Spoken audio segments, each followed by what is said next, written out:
Hello दोस्तों, मैं राकेश चौधरी आपका मैथमेटिक्स टीचर वेलकम करता हूं आपका डिजिटल तैयारी के ऑनलाइन चैनल पर। हमारा आज का चैप्टर जैसा कि आप देख सकते हैं कोऑर्डिनेट ज्योमेट्री मतलब निर्देशांक ज्यामिति के बारे में बात करेंगे। पहले इसका थ्योरेटिकल पार्ट जो है उसके बारे में बात करेंगे, फिर हम बात करेंगे इसके जो क्वेश्चंस है उनकी। तो स्टार्ट करते हैं इसे, देखिएगा। बात करते हैं सबसे पहले, जैसा कि आपको पता है यह है हमारी एक्स एक्सिस, पूरी अगर कहें तो एक्स, और ये एक्स डैश, और ये वाई,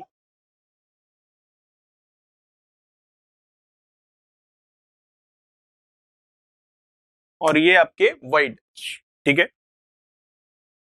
जहां पर दोनों एक्सिस एक दूसरे को इंटरसेक्ट करती है, काटती है, वह क्या कहलाता है? आपका मूल बिंदु।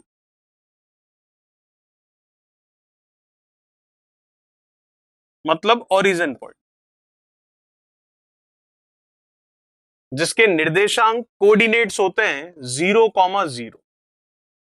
कोई भी पॉइंट लिखेंगे हम, कोई भी बिंदु लिखेंगे, जैसे कि बिंदु लिखा है मैंने ए, तो इसके निर्देशांक comma bracket x comma y के फॉर्मेट में लिखे जाते हैं। मतलब पहला जो निर्देशांक होता है, कोऑर्डिनेट होता है, वो एक्स का, और दूसरा जो होता है वो होता है आपके वाई का। तो यहां पर आप देख सकते हैं कि मूल बिंदु मतलब ये जो आपका ओरिजिन पॉइंट है, वहां पर जो है हम कह सकते हैं कि x का मान और y का मान, दोनों का मान क्या होगा? शून्य होगा, 0,0 हम कह रहे हैं।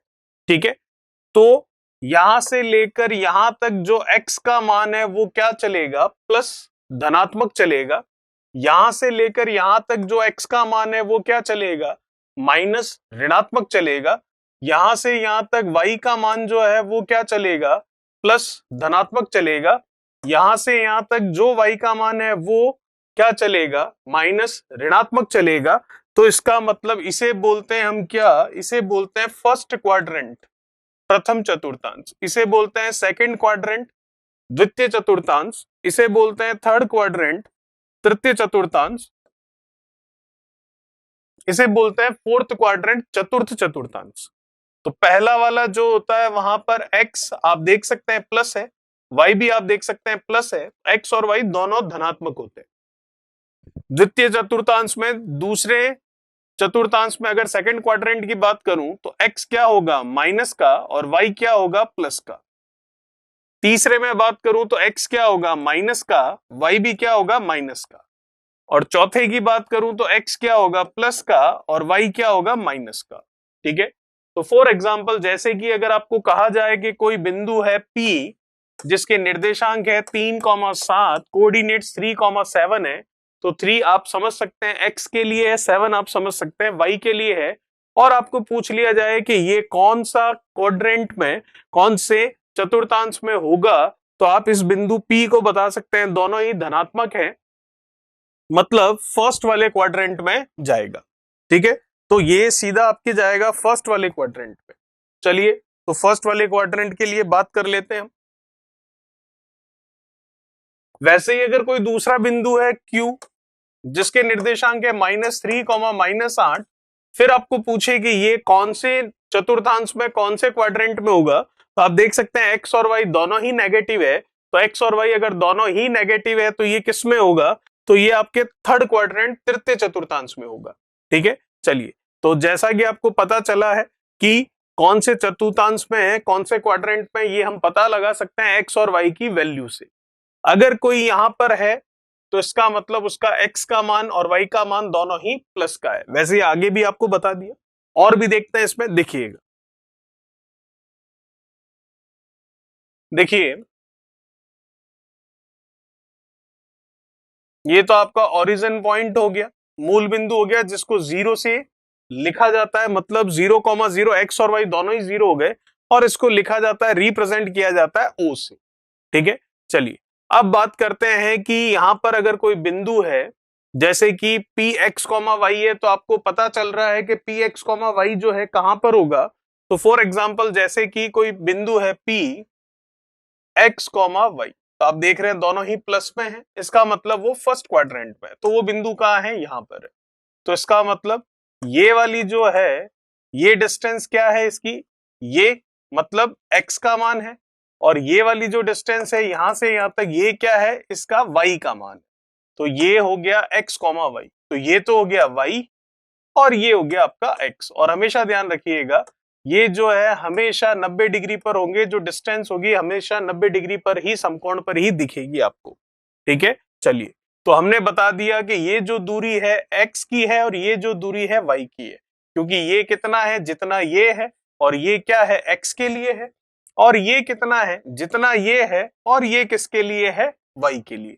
तो इसका मतलब जो ये बिंदु था P, उसमें ये x हो गया और ये y का मान हो। ठीक है, चलिए अब एक बात और देखिएगा, यहां पर जो मूल बिंदु है, ओरिजिन है, वहां पर आप देख सकते हैं x और y दोनों ही क्या होते हैं, जीरो होते हैं, दोनों ही कोऑर्डिनेट्स। ठीक है, तो अगर मैं इसी लाइन पर इधर जाऊं या फिर इधर माइनस की तरफ जाऊं तो x का मान तो सभी जगह क्या रहेगा, शून्य रहेगा। इसका मतलब हम ये कह सकते हैं, सॉरी, अगर मैं इधर जाऊं या फिर इधर जाऊं तो मैं किस पर चल रहा हूं, x अक्ष पर चल रहा हूं, x एक्सिस पर चल रहा हूं। तो इसका मतलब x अक्ष पर कहीं पर भी प्लस या माइनस में ही जाऊं केवल, तो y का मान क्या होगा, शून्य होगा। ठीक है, आप कहीं पर भी कोई भी पॉइंट बना लीजिए, हर एक पॉइंट जो इस पर बन रहा है उसमें y कितना मिलेगा, आपको जीरो ही मिलेगा। वैसे ही अगर मैं यहां पर कहीं पर भी चलूं ऊपर से नीचे तक, तो आप देख सकते हैं मैं केवल y पर चल रहा हूं, तो केवल अगर y पर चल रहा हूं तो केवल y पर ही चल रहा हूं, चाहे प्लस में या माइनस में, तो x का मान y पर कितना होगा, जीरो होगा। तो इस y अक्ष पर आप कोई भी पॉइंट ले लीजिए, किसी भी पॉइंट पर कितने भी पॉइंट ले लीजिए, हर एक पॉइंट पर x का मान क्या होगा, शून्य ही होगा। तो इसी वजह से यहां पर जहां पर दोनों एक दूसरे को इंटरसेक्ट करती है वहां पर x और y दोनों ही जीरो होते। तो एक बात और पता चली हमें कि x अक्ष पर y का मान जीरो होता है और y अक्ष पर x का मान जीरो होता है। ठीक है, और मूल बिंदु ओरिजिन पर x और y दोनों ही जीरो होता है। ठीक है, और बाकी किसी भी क्वाड्रेंट में होगा तो वो प्लस या माइनस माइनस या प्लस प्लस या प्लस माइनस प्लस, जो भी हिसाब लगेगा वो लग जाएगा, कौन से क्वाड्रेंट में आ रहा है, कौन से चतुर्थांश में आ रहा है उसके अनुसार। चलिए बात करते हैं और भी आगे की, देखिएगा और आगे क्या देखना है। चलिए अब हम बात करते हैं डिस्टेंस फॉर्मूला कैसे निकाला जाता है उसके बारे में। डिस्टेंस फॉर्मूला कैसे, देखिए जैसे ही यहां पर कोई पॉइंट है, ठीक है, ये बिंदु है जिसको नाम दे देते हैं हम P। ठीक है, जिसके निर्देशांक हो गए हमारे पास, यहां पर कोई दूसरा या ऐसा कर लेते हैं, नीचे मान लेते हैं पॉइंट को, इसको थोड़ा और बड़ा कर लेते हैं, ये लीजिए 2 पॉइंट लेने पड़ेंगे तो डिस्टेंस निकलेगी हमारी।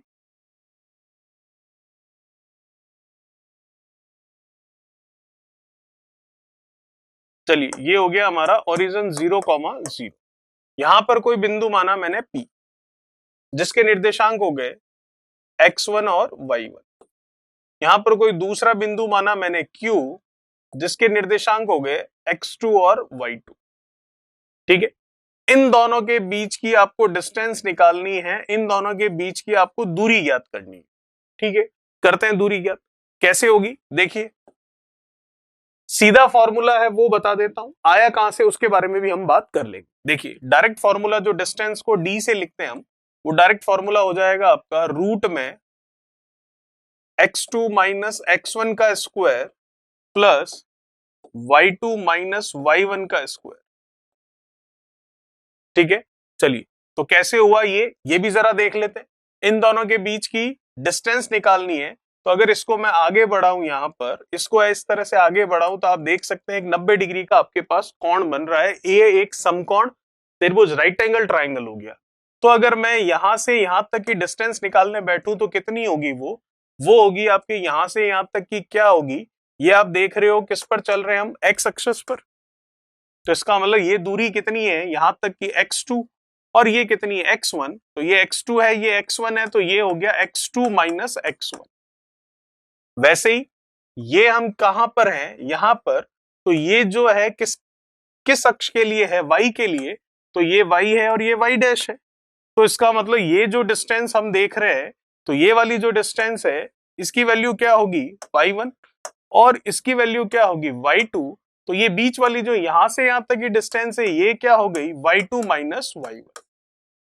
तो अब आप देख सकते हैं एक राइट एंगल ट्राइंगल, एक समकोण त्रिभुज आपके सामने बनकर आया है। ये देखिए एक समकोण त्रिभुज है, पूरा का पूरा राइट एंगल ट्राइंगल है आपके सामने। इस राइट एंगल ट्राइंगल में आपको परपेंडिकुलर पता है y2 माइनस y1, बेस आधार पता है x2 माइनस x1, P से Q जो डिस्टेंस है जो हम निकाल रहे हैं वो आपको निकालना एक तरह से राइट एंगल ट्राइंगल का कर्ण हाइपोटेन्यूस निकालना है, तो पाइथागोरस प्रमेय से हमने ये निकाल लिया। तो ये जितना भी मैंने बताया ये आपको ये बताया कि ये फॉर्मूला आया कैसे। आपको सिर्फ और सिर्फ ध्यान ये रखना है कि दो बिंदु दे रखे हों जिनके निर्देशांक कोऑर्डिनेट्स हो हमारे पास, उनके बीच की अगर आपको डिस्टेंस दूरी निकालनी है तो डायरेक्ट हम ये फॉर्मूला लगाकर निकाल सकते हैं। और वो आया कैसे ये पूरा मैंने आपको डिस्क्राइब कर दिया। चलिए ये था हमारा डिस्टेंस फॉर्मूला। बात करते हैं नेक्स्ट हमारा जो है उसके बारे में। तो नेक्स्ट हम देख रहे हैं जो सेक्शन फॉर्मूलाज हैं उनको कैसे, देखिएगा। जैसे कि ये कोई लाइन है P और Q पॉइंट से बनी हुई जिसके निर्देशांक है x1 y1 और इसके निर्देशांक है आपके x2 y2। इसको कोई तीसरा पॉइंट है जो कि क्या है, मान लेते हैं फॉर एग्जांपल वो C है जिसके निर्देशांक है x, y। तो ये C जो है इनका अंतः ये हम देख रहे हैं सेक्शन फॉर्मूला।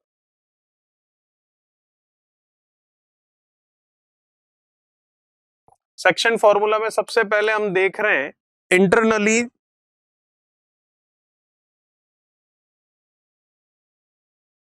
अंतः विभाजन जो हो रहा है वो।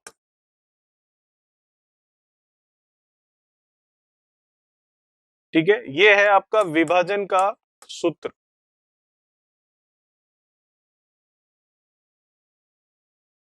चलिए, तो ये जो C पॉइंट है इस पूरी लाइन PQ को M और N के अनुपात में क्या करता है, अंतः विभाजित करता है।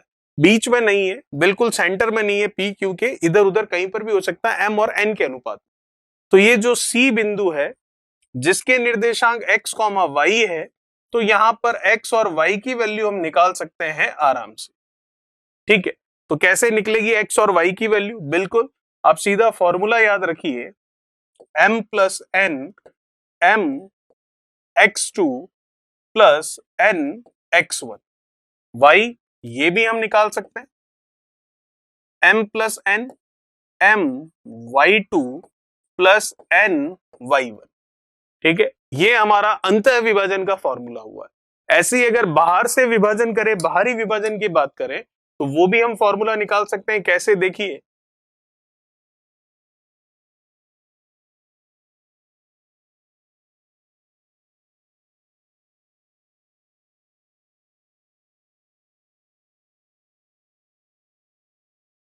क्या होगा बाहरी विभाजन, देखिएगा ये लाइन हो गई पी क्यू, तो P के निर्देशांक है x1 y1, Q के निर्देशांक है x2 y2। इनको बाहर कोई पॉइंट है जिसको C नाम दिया है जिसके निर्देशांक है x y, ये विभाजित करता है M और N के अनुपात में। बाहरी विभाजन कर रहा है, एक्सटर्नली है, तो उसका भी हम दे सकते हैं। C जो पॉइंट है उसके निर्देशांक x, y जो है वो x और y दोनों बताए जा सकते हैं। यही फॉर्मूला होगा, बस प्लस की जगह क्या आ जाएगा, माइनस आ जाएगा।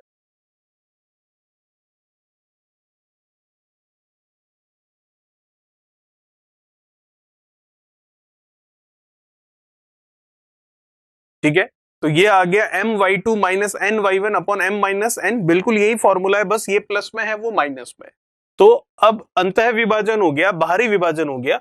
जैसा कि मैंने कहा था जब अंतः विभाजन है तो ये जो C है ये PQ का मिड पॉइंट नहीं था, M और N के रेशियो में विभाजित कर रहा था। इन केस अगर ये मिड पॉइंट हो जाए और M और N का जो अनुपात है, जो रेशियो है वो 1:1 हो जाए, मतलब बराबर हो जाए M और N की लंबाई, तो फिर फॉर्मूला क्या होगा बहुत ही आसानी से बता सकते हैं। तो वो फॉर्मूला क्या होगा, देखिएगा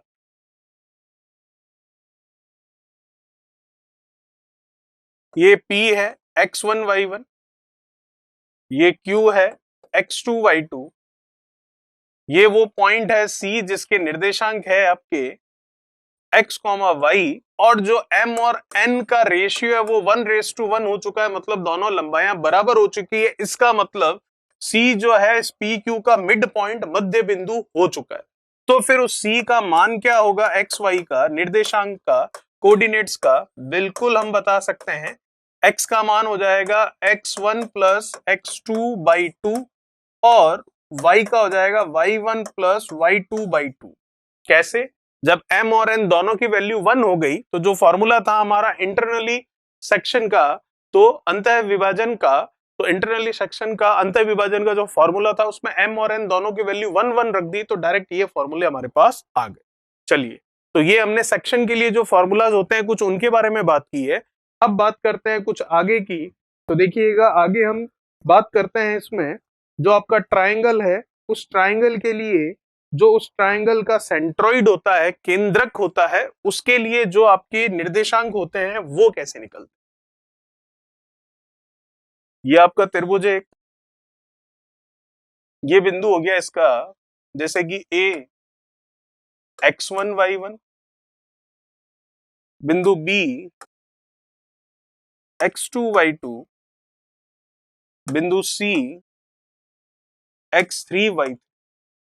ठीक है, देखिए डायरेक्ट फॉर्मूला बता देता हूं आपको, आया कैसे वो भी एक्सप्लेन कर दूंगा अभी मैं। तो डायरेक्ट फॉर्मूला तो ये है, जो इसका सेंट्रोइड होगा जिसको हम जी से लिख लेंगे, जिसके निर्देशांक होंगे आपके क्या, x और y। तो x की वैल्यू होगी आपके सीधी सीधी x1 plus x2 plus x3 divided by क्या, 3। और जो y है उस y की वैल्यू होगी सीधी सीधी क्या आएगी, कहां से अभी एक्सप्लेन करूंगा मैं। y की वैल्यू होगी y1 plus y2 plus y3 divided by 3। ठीक है यहां तक। चलिए, तो जैसे कि ये g है सेंट्रोइड जिसे हम कहते हैं, तो सेंट्रोइड होता क्या है, सबसे पहले तो आपको ये पता होना चाहिए ट्राइंगल का केंद्रक क्या होता है। तो केंद्रक मतलब सेंट्रोइड जो है किसी भी ट्राइंगल मतलब त्रिभुज का क्या होता है, जहां पर त्रिभुज की तीनों माध्यिकाएं मतलब तीनों मीडियंस जो है एक दूसरे को कट करती है, इंटरसेक्ट करती है, वह उनका केंद्रक कहलाता है। फिर दिमाग में आता है ये मीडियंस मतलब माध्यिकाएं क्या होती है। तो माध्यिका होती है किसी भी त्रिभुज की भुजा के मध्य बिंदु को सामने वाले शीर्ष बिंदु से मिलाने वाली सीधी रेखा। ठीक है, कोई भी ट्राइंगल है उसकी कोई भी साइड है, उसका जो मिड पॉइंट है उसको सामने वाले वर्टेक्स पॉइंट से स्ट्रेट मिलाया जाए तो वो उसकी क्या कहलाती है, वो उसकी माध्यिका मीडियन कहलाती है। तो ये बीसी है, इसका मिड पॉइंट हमने ले लिया, ये इसको मिलाया जा रहा है सामने वाले शीर्ष बिंदु से, तो ये होगा सेंट्रोइड केंद्रक जिसको जी से लिखा जा रहा है। अगर मैं चाहूं तो एक और इस तरीके से और एक और इस तरीके से बना सकता हूं, लेकिन अभी एक ही बनाते हैं क्योंकि हमें सेंट्रोइड नहीं सीखना है, हमें ये आया कहां से वो सीखना है, लेकिन याद यही रखना है सीधा। तो जैसा कि आपको पता है कोई भी सेंट्रोइड है किसी भी ट्राइंगल का, वो सेंट्रोइड वो केंद्रक त्रिभुज की माध्यिका को 2:1 के अनुपात में हमेशा क्या करता है, विभाजित करता है, तोड़ता है, ब्रेक करता है। तो अब यहां पर हम फॉर्मूला बना सकते हैं, जैसा कि आपको पता है ये तो मिड पॉइंट है बी सी पूरे का, तो इसके निर्देशांक तो हमें पता है x2 plus x3 divided by 2, और y के लिए y2 plus y3 divided by 2। ये इस पॉइंट के निर्देशांक हो गए क्योंकि ये तो इस पूरी बीसी लाइन का मध्य बिंदु था। अब आप देख सकते हैं कि आपके पास ये लाइन दिख रही है जिसके दोनों बिंदुओं के ए का, और इस बिंदु को मैं नाम दे दूं अगर डी, डी का ए और डी दोनों के निर्देशांक पता है। कोई पॉइंट है जी जो कि इस ए डी को 2 और 1 के अनुपात में विभाजित कर रहा है, तो अंतः विभाजन हो रहा है इंटरनली, यहां पर हम देख सकते हैं सेक्शन हो रहा है, इसका विभाजन हो रहा है, तो 2 और 1 के अनुपात में हो रहा था, एम और एन की वैल्यू 2 और 1 हो गई। फिर आपके पास उस दोनों बिंदु ए और डी जो है उसके निर्देशांक पता है, तो अगर आप इस जी के निर्देशांक निकालेंगे तो सेक्शन फॉर्मूला से निकालेंगे, तो पूरा सॉल्व करने के बाद आप यही पहुंचेंगे जो हमने डायरेक्ट लिखा। और वो पूरा सॉल्व कैसे होगा, जैसा कि आपको पता है जी के लिए हमें निकालना है, नाम दे दिया एक्स और वाई, ये बताया जा रहा है कि फॉर्मूला आया कहां से, आपको याद वही रखना है। तो सेक्शन फॉर्मूला लगाएंगे तो m प्लस एन करेंगे तो 2 + 1 कितना, नीचे तो हो जाएगा 3, फिर m x2 ये मल्टीप्लाई में जाएगा x2 plus x3 upon 2 plus n 1 और इसके साथ में मल्टीप्लाई में जाएगा x1 दिख रहा है वहां पर आपको, तो ये x1। चलिए आप इस 2 से इस 2 को कैंसिल कर लोगे, ऊपर क्या बचा आपके पास, x2 plus x3 plus x1 upon 2 plus 1 कितना 3। तो हमने भी वही लिखा है सीधा सीधा याद रखने के लिए, तो डायरेक्ट आप याद रख सकते हैं, वो ज्यादा सही रहेगा। और आया कहां से, वो डिटेल ये रही आपके सामने, जैसे x का आया वैसे भी y का आ जाएगा। चलिए ये हमने देखा इस ट्राइंगल के लिए हम किस तरीके से जो सेंट्रॉइड है, जो केंद्रक है, उसके निर्देशांक जो है, उसके कोऑर्डिनेट्स हैं, वो याद कर सकते हैं। याद रखने के लिए फॉर्मूला आपके सामने सीधा सीधा पड़ा है, और आया कैसे वो भी डिटेल में आपको बिल्कुल बता दिया गया है। अब बात करते हैं ये जो ट्राइंगल है, इस ट्राइंगल के लिए एरिया कैसे ज्ञात किया जाता है उसके बारे में। इसके लिए भी डायरेक्ट फॉर्मूला है, आपको वो फॉर्मूला ही ध्यान रखना है, और आया कैसे वो भी हम देख लेंगे। x1 y1 x2 y2 x3 y3, तो एरिया ऑफ द ट्राइंगल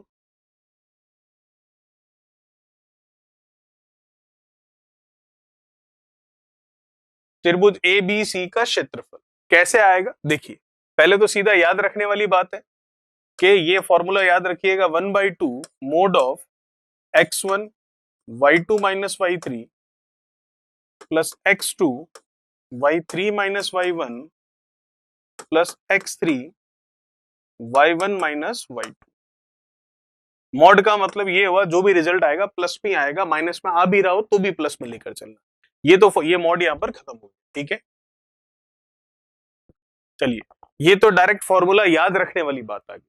अब दिमाग में आता है इसको कैसे देखें, अगर ट्राइंगल की जगह क्वाड्रिलेटरल हो, चतुर्भुज हो, पेंटागन हो, पंचभुज हो, हेक्सागन हो, षष्ठभुज हो, तो कैसे होगा, तो तरीका क्या है, कहां से ये आया वो जरा हम समझ लेते हैं। तो देखिएगा जैसा कि मैंने कहा इसको याद रखना है, वो ज्यादा सही रहेगा। अब आया कहां से वो अगर देखना है तो इधर एक्सप्लेन करते हैं आपको। देखिएगा इसको लिखने का तरीका रहता है इस तरीके से, x1 x2 x3 है, x के 3 है, 1 2 3, फिर से 1 लिख दीजिए, ये लीजिए। फिर y के लिए 1 2 3, फिर से 1 लिख दीजिए, ये लीजिए, ठीक है। अब इसको सॉल्व करके लिख लेते हैं, इसका इससे और इसका इससे गुणा करवाई, x1 y2 minus y1 x2 plus, अब इसका इससे और इसका इससे करवाइए, x2 y3 minus y2 x3 plus, अब इसका इससे और इसका इससे करवाइए, x3 y1 minus y3 x1, ठीक है। अब कुछ नहीं करना, इस पूरे को सॉल्व कर लूंगा तो मैं यहां पहुंच जाऊंगा जो सीधा सीधा याद रखने को कहा गया है, ठीक है। चलिए ये तो एरिया ऑफ द ट्राइंगल हो गया। ऐसे ही अगर हमें एरिया निकालना है क्वाड्रिलेटरल चतुर्भुज का, वो भी हम निकाल सकते हैं। जैसे कि कोई भी चतुर्भुज है आपके पास जिसके वर्टेक्स पॉइंट शीर्ष बिंदु हैं A B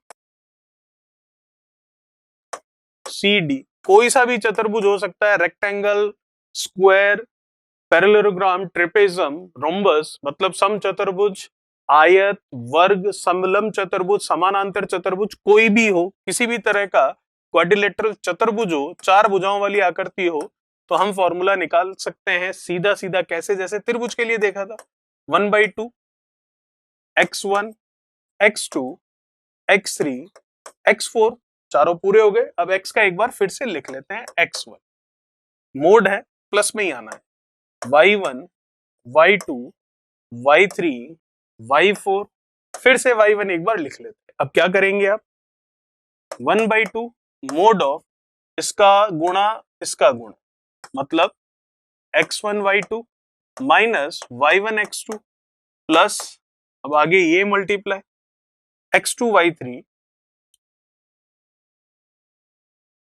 minus x3 y2 plus, अब आगे इसका गुणा x3 y4 minus y3 x4। Formula याद नहीं रखना, अगर क्वाड्रिलेटर के लिए पूछे तो जो उसके कोऑर्डिनेट्स जो उसके निर्देशांक दे रखे हो उसको ऐसा लिखकर सीधा फॉर्मूला हाथों हाथ बनाना है। 1 2 3 4 ये याद नहीं रखना है। त्रिभुज में भी हाथों हाथ बना सकते हैं, कोई दिक्कत नहीं है। चलिए फिर x4 तक हो गया हमारा, 1 2 3 बार लिखा। अब इसको लेते हैं x4 y1 minus x1 y4 mod में प्लस में आएगा। तो देखिए क्वाड्रिलेटरल की जगह अगर ये होता आपके पेंटागन पंचभुज तो x1 x2 x3 x4 x5 फिर से x1 y1 y2 y3 y4 y5 फिर से y1, फिर इसी तरीके से हम फॉर्मूला हाथों हाथ बना लेते। पेंटागन की जगह हेक्सागन होता तो भी 6 बार लिख लेते, 1 2 3 4 5 6 x6 के बाद में x1 फिर से y1 y2 y3 y4 y5 y6 और फिर y1 फिर से, तो आता तो उसके लिए भी फॉर्मूला बन जाता। क्वाड्रिलेटरल पेंटागन हेक्सागन इनके लिए कम पूछा जाता है, तो इसीलिए हमने फॉर्मूला याद ना करके पैटर्न समझ लिया कैसे। त्रिभुज के लिए कई बार पूछ लिया जाता है तो उसके लिए भी पैटर्न समझा, पर इधर ध्यान कम देकर सीधा सीधा फॉर्मूला याद कर लेंगे। तो ट्राइंगल के लिए कई बार पूछा जाता है तो इसमें जाने की जरूरत नहीं पड़ेगी, सीधा फॉर्मूला आ जाएगा। अब दिमाग में आ रहा होगा कि x1 y1 कौन सा लें, 2 कौन सा लें और 3 कौन सा लें। किसी को भी 1 ले लीजिए, किसी को भी 2 ले लीजिए, किसी को भी 3 ले लीजिए, कोई फर्क नहीं पड़ेगा।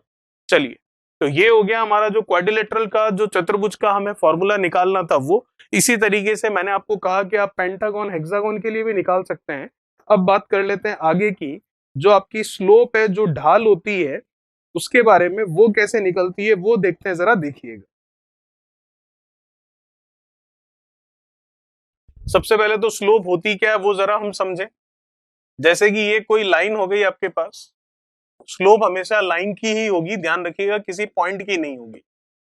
P x1 y1 Q x2 y2, ठीक है यहां तक। चलिए तो जो स्लोप है इसे कहते हैं स्लोप, जो कि ये थीटा से दिख रहा है।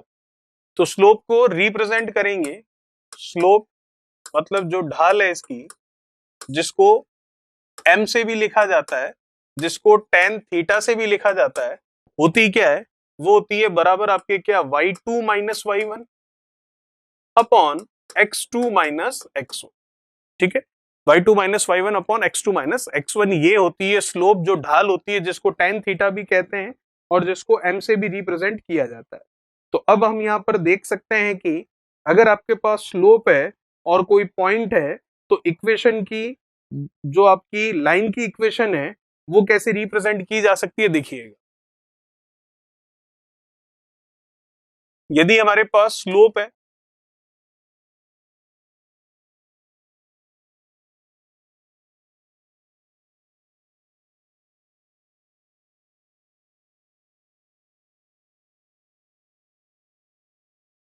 ठीक है, या फिर आपके पास स्लोप है और स्लोप के साथ साथ ढाल के साथ साथ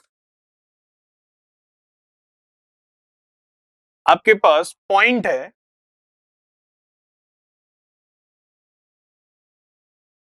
x1 y1, ठीक है। तो इक्वेशन ऑफ लाइन क्या होगी, रेखा की समीकरण कैसे लिख सकते हैं हम,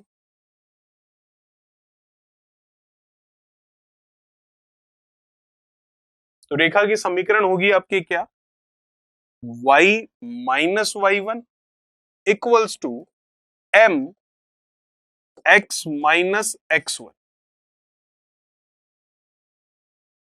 y minus y1 equals to m x minus x1, और x और y तो एज इट इज रहेंगे, लेकिन जो आपका m है वो आप निकाल सकते हैं, और जो आप इस यहां से देख सकते हैं कि आपकी m की वैल्यू तो y2 minus y1 upon x2 minus x1 हो जाएगी, जो आपको दे रखे होंगे 2 पॉइंट वो, और जो लाइन दे रखी, पॉइंट दे रखी है जिससे आपको लाइन निकालनी है, तो उससे आप y1 और x1 ले सकते हैं। और भी अच्छे से समझ में आएगा जब क्वेश्चंस आपके सामने आएंगे, ठीक है। तो ये तो इक्वेशन ऑफ लाइन होगी, रेखा का समीकरण हो गया। और जनरल फॉर्म देखें अगर दो लाइनों के लिए, तो देखिएगा जो जनरल फॉर्म होता है, अच्छा एक और तरीका होता है यहां पर कि ये जो स्लोप निकलती है कैसे निकलती है, जो m की वैल्यू आप निकाल रहे हैं वो निकलेगा कई बार आपके, जब हम देखेंगे तो निकलेगा किस तरीके से, जब पॉइंट ना देकर आपको लाइन ही दे रखी है, जैसे कि मैं बताऊं अगले वाले में, जैसे कि ये लाइन की इक्वेशन है मेरे पास ax प्लस बी वाई, ठीक है। जो हम पूरा लिखते हैं a x plus b y plus का इक्वल्स टू में आपके कितना, ये जो सी है ये हमारी किसी लाइन के लिए इक्वेशन हो गई एक तरह से। तो यहां से अगर हम मेरे को एम निकालना है तो वो कैसे निकलेगा, माइनस एक्स का कोऑर्डिनेट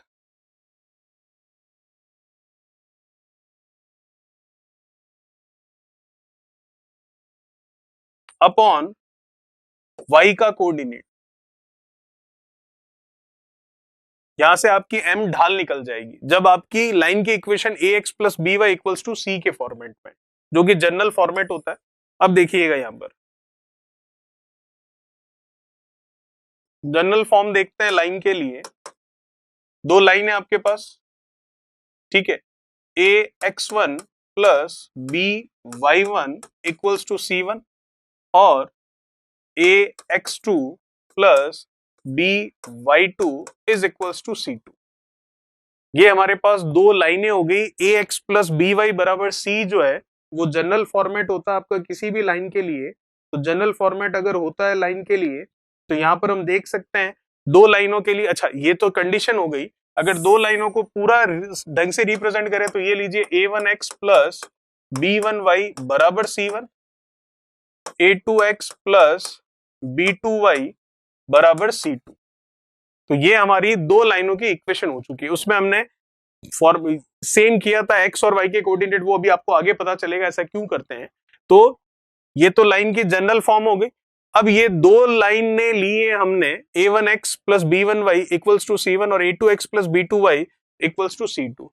अब इसमें तीन कंडीशन लगती है। सबसे पहली, ये दोनों लाइन पैरेलल लाइंस कब होगी, मतलब समानांतर कब होगी। अगर ये दोनों लाइनें समानांतर रेखाएं हैं, पैरेलल लाइंस हैं, तो सबसे पहली बात कब पॉसिबल होगा, ऐसा उसी समय पॉसिबल होगा जब आपके a1 अपॉन a2 बराबर होगा b1 अपॉन b2 के, लेकिन ये बराबर नहीं होगा c1 अपॉन c2। ठीक है, अब जब समानांतर रेखाएं होगी, पैरेलल लाइंस होगी, तो हमेशा ध्यान रखिएगा पैरेलल लाइंस के लिए, समानांतर रेखाओं के लिए इनके जो सॉल्यूशंस है, जो हल है, वो क्या होंगे, एक भी हल नहीं होगा, नो सॉल्यूशंस।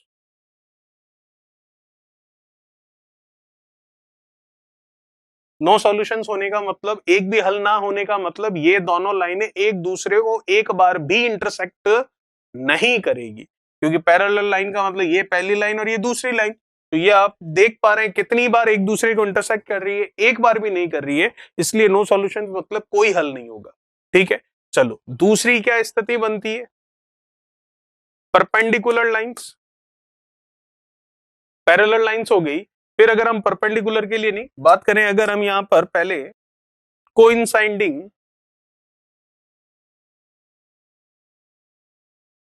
या फिर ओवरलैपिंग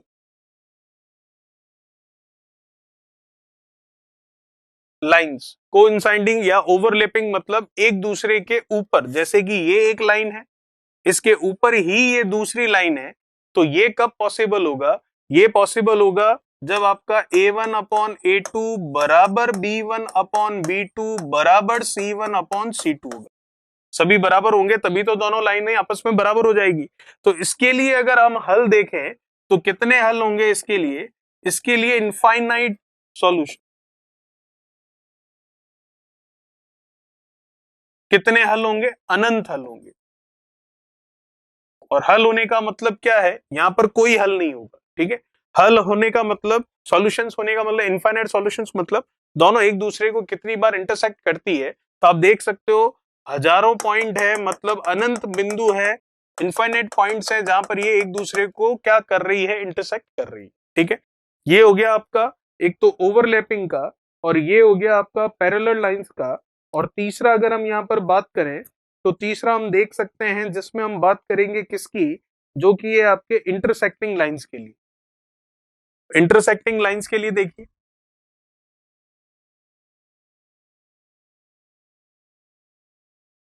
इंटरसेक्टिंग लाइन की बात करें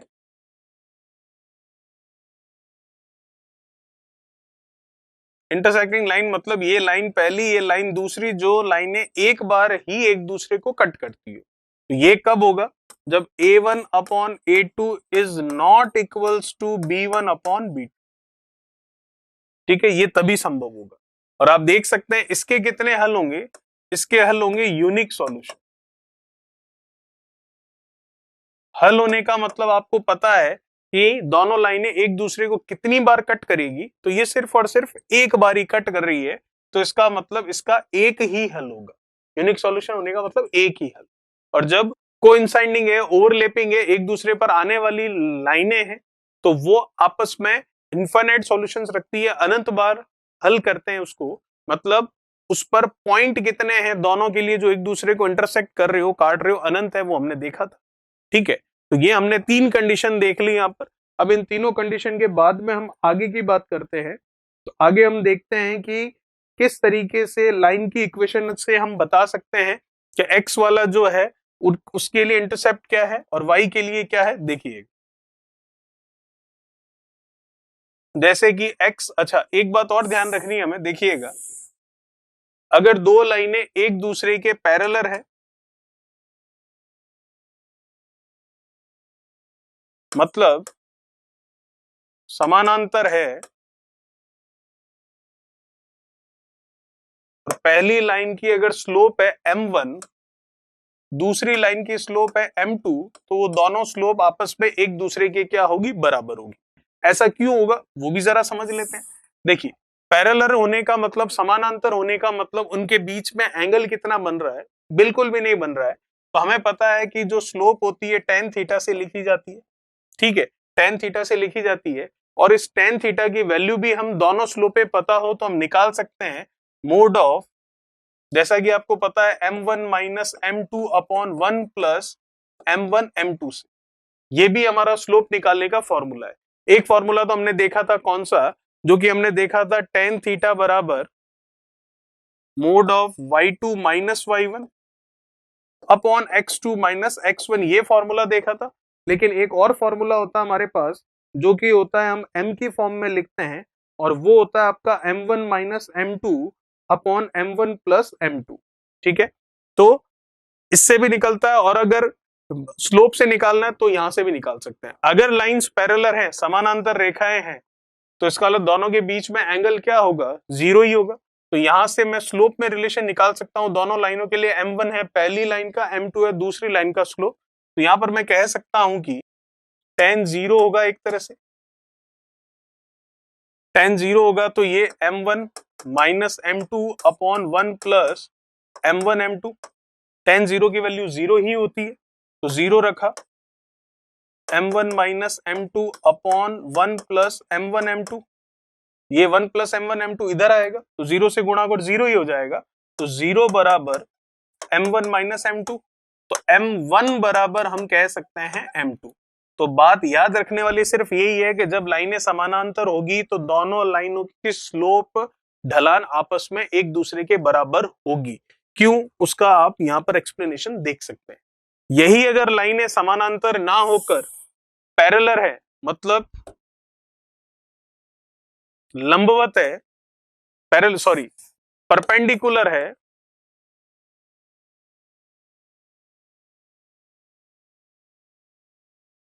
एक दूसरे के लंबवत है,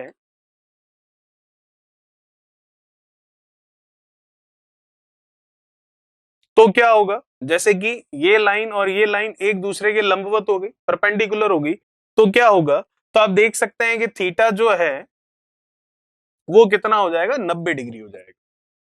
m1 minus m2 upon 1 plus m1 m2, तो tan 90, जो कि क्या होता है? इंफिनिटी, और इंफिनिटी मतलब 1/0।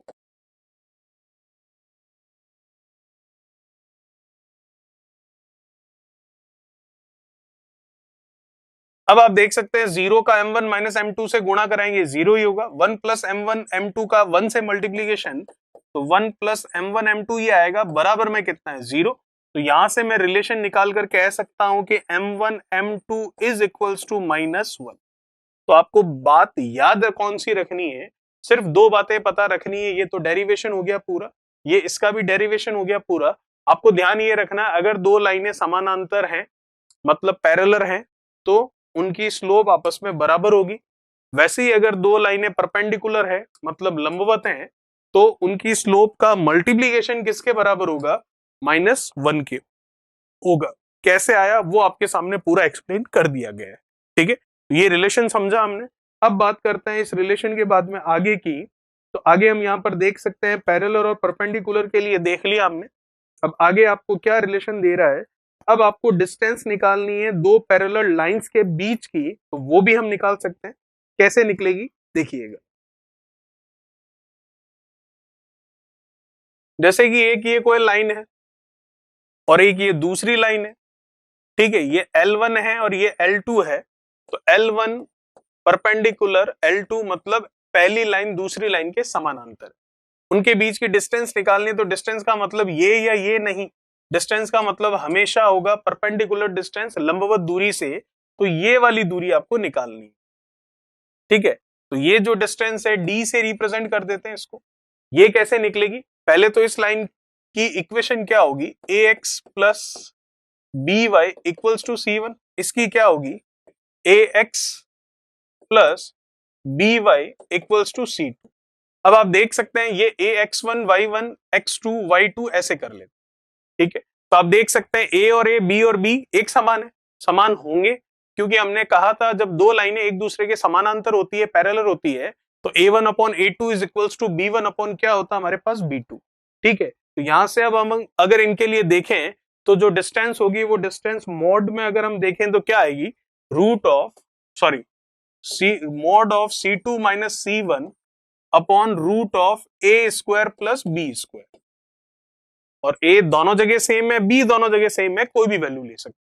तो ये दो लाइन पैरेलल लाइन होने के बाद उनके बीच की दूरी निकालने का एक फॉर्मूला है। ठीक है, बात करते हैं अब इसी में जैसे कि आगे की, अगर हमारे पास एक पॉइंट है पी एक्स वाई और एक लाइन है x plus b y plus c equals to 0, तो उसके बीच में अगर हमें डिस्टेंस निकालनी है तो वो डिस्टेंस भी हम निकाल सकते हैं। कैसे देखिए, जैसे कि ये लाइन है हमारे पास जिसकी इक्वेशन हो गई a x plus b y plus c equals to 0, उधर जाएगा तो माइनस का हो जाएगा, कोई दिक्कत नहीं है। ये पॉइंट हो गया पी x1 y1, इनके बीच की दूरी मतलब ये निकालनी है, तो ये डिस्टेंस भी हम आराम से ज्ञात कर सकते हैं। वो कैसे निकलेगी तो देखिएगा आराम से किस तरीके से निकाल सकते हैं। तो डिस्टेंस हो जाएगी ये mod of a x plus b y plus c upon root of a square plus b square, ये डिस्टेंस निकल जाएगी। तो अभी हमने दो पैरेलल लाइंस के बीच की डिस्टेंस निकाली, अभी हमने एक पॉइंट और एक लाइन के बीच की डिस्टेंस निकाली। तो ये दो फॉर्मूले देखे हैं, फॉर्मूले आपको ध्यान रखने हैं क्योंकि इन पर क्वेश्चंस हमको मिल जाएंगे। अब लास्ट चीज देखते हैं जो कि हमें यहाँ पर ध्यान देनी है, और वो क्या है देखिएगा। जैसे कि ये कोई वृत्त है, सर्कल है आपके, जिसका केंद्र है ये, और इस केंद्र के निर्देशांक हो गए h, k। अब आप कहेंगे केंद्र के निर्देशांक h, k, इसका मतलब ये हुआ कि कौन से क्वाड्रेंट में उससे पता चलेगा h, k वो बता रहा है। और ये हो गई इसकी रेडियस जो कि r से रिप्रेजेंट की जा रही है। अब अगर आपको इस वृत्त के लिए इक्वेशन ऑफ सर्कल देनी है आपको,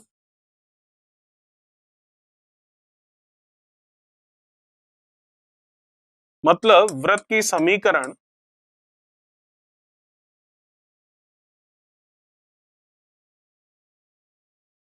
तो उस वृत्त की समीकरण इक्वेशन ऑफ सर्कल हम दे सकते हैं।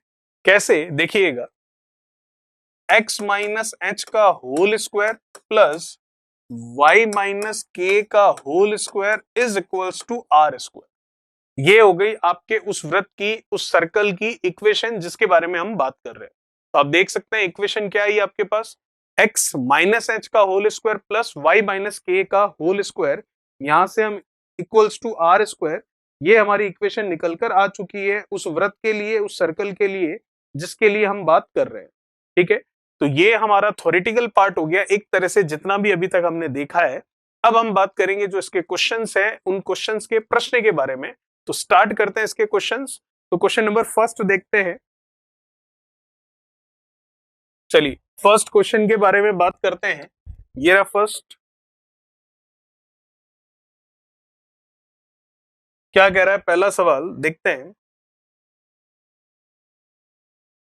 फर्स्ट क्वेश्चन आपको कह रहा है कि आपको दे रखा है रेखा 7x plus 8y minus 56 is equals to 0 के द्वारा अक्षों पर कटे अंतःखंड ज्ञात कीजिए।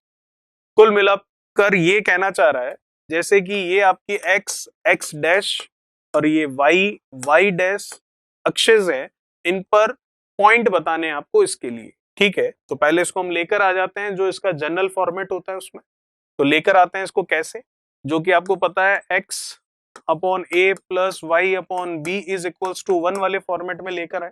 तो अगर इसमें लेकर आए तो पहले तो -56 को उधर भेजते हैं, तो 7x प्लस 8y माइनस का 56 उधर गया, प्लस का हो गया। फिर 56 को नीचे लाते हैं, बराबर में 1 करना है।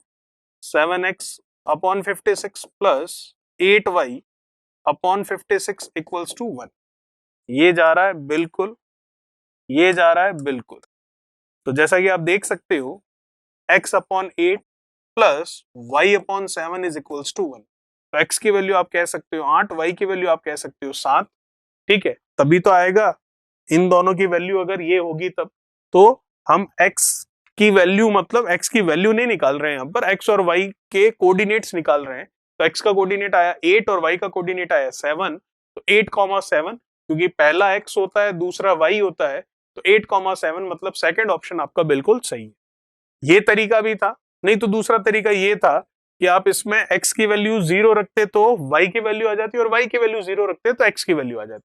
वैसा भी कर सकते हैं, लेकिन हमने प्रॉपर जो इसका इक्वेशन होता है x upon a plus y upon b equals to 1, उसी फॉर्मेट में लाकर इसको सॉल्व कर दिया। ये था क्वेश्चन नंबर फर्स्ट। बात करते हैं सेकंड की। दूसरा क्या कह रहा है देखिए,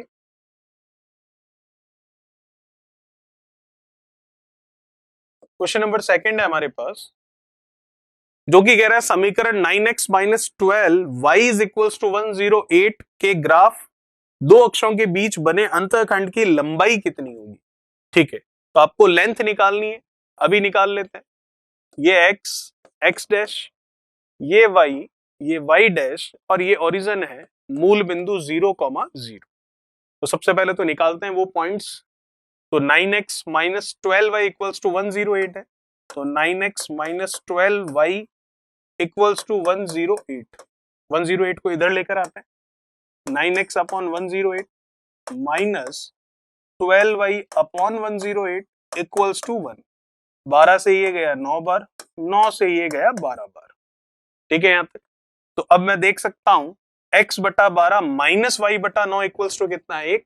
तो x कितना 12 और y 9 होगा क्या, नहीं, y होगा माइनस का। क्यों, क्योंकि जो जनरल फॉर्मेट होता है वो होता है x upon a plus y upon b equals to 1। तो इसकी और इसकी कंपैरिजन करूं तो x का कोऑर्डिनेट a है, y का कोऑर्डिनेट प्लस वाला b होता है। तो ये तो माइनस का है, तो माइनस उधर जाएगा, यहाँ प्लस लगेगा, तो 9 किसका होगा, माइनस का। तो x और y के कोऑर्डिनेट्स आए हमारे पास। ठीक है, तो x और y के कोऑर्डिनेट्स आ गए। ठीक है, अब आपको क्या है, आप इसके द्वारा बनी हुई लाइन जो है वो बना लीजिए और फिर आप उसकी लेंथ निकाल लीजिए।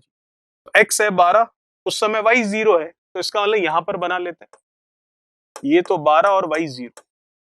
फिर y है माइनस का 9, तो उस समय x 0 है, ये आ गया y माइनस 9 और x आ गया आपके 0। इनके बीच की डिस्टेंस निकालनी है, निकाल लेते हैं। तो आप देख सकते हैं ये कितनी है, ये है 12, ये कितनी है माइनस की 9, और ये आपको पता है 90 डिग्री। तो कुल मिलाकर आपको एक तरह से पाइथागोरस प्रमेय दिख रहा है। ठीक है, पाइथागोरस प्रमेय लग जाएगा, राइट एंगल ट्राइंगल दिख रहा है, आप इसका एपेंडिनियस निकाल लीजिए, वैसा समझ लें, या फिर आप जो आपका फॉर्मूला होता है कौन सा डिस्टेंस वाला वो भी यूज कर सकते हैं, दोनों एक ही बात। तो डिस्टेंस फॉर्मूला यूज कर लेते हैं। तो डिस्टेंस फॉर्मूला यूज करेंगे तो इस बिंदु के निर्देशांक 12,0 और इसके 0,-9 है। तो किसी को भी x1 और किसी को भी x2 मान लेते हैं। तो ये x1 तो ये y1, ये x2 तो ये y2। तो हमारा फॉर्मूला क्या है, x2 माइनस x1, तो 0 माइनस 12 का whole square plus y2 minus y1 minus 9 minus 0 का होल स्क्वायर। तो 0 माइनस 12 माइनस 12 माइनस 12 का स्क्वायर करोगे 144 -9 -0 -9 -9 का स्क्वायर करोगे तो 81, 144 और 81 इसको ऐड कर लोगे तो 4 8 4 12 और ये 225, और 225 का जब स्क्वायर रूट वर्गमूल करोगे तो 15 आएगा। इसका मतलब हमारा आंसर होगा पहला, जो कि बता रहा है कितना, 15 यूनिट। ठीक है, चलिए बात करते हैं नेक्स्ट क्वेश्चन नंबर 3 के बारे में। क्या कह रहा है, देखिए क्वेश्चन नंबर 3 तीसरा सवाल आपको कह रहा है रेखिक समीकरण 59x plus 14y minus 112 equals to 0 के लिए y अंतखंड क्या है। अभी बता देते हैं, y की वैल्यू बतानी है आपको इसके लिए, तो इसको पहले लिख लेते हैं हम। जो हमारा फॉर्मेट होता है x upon a plus y upon b equals to 1 वाले में, उससे y की वैल्यू अभी निकल कर आ जाएगी। नीचे लेकर आते हैं इसको।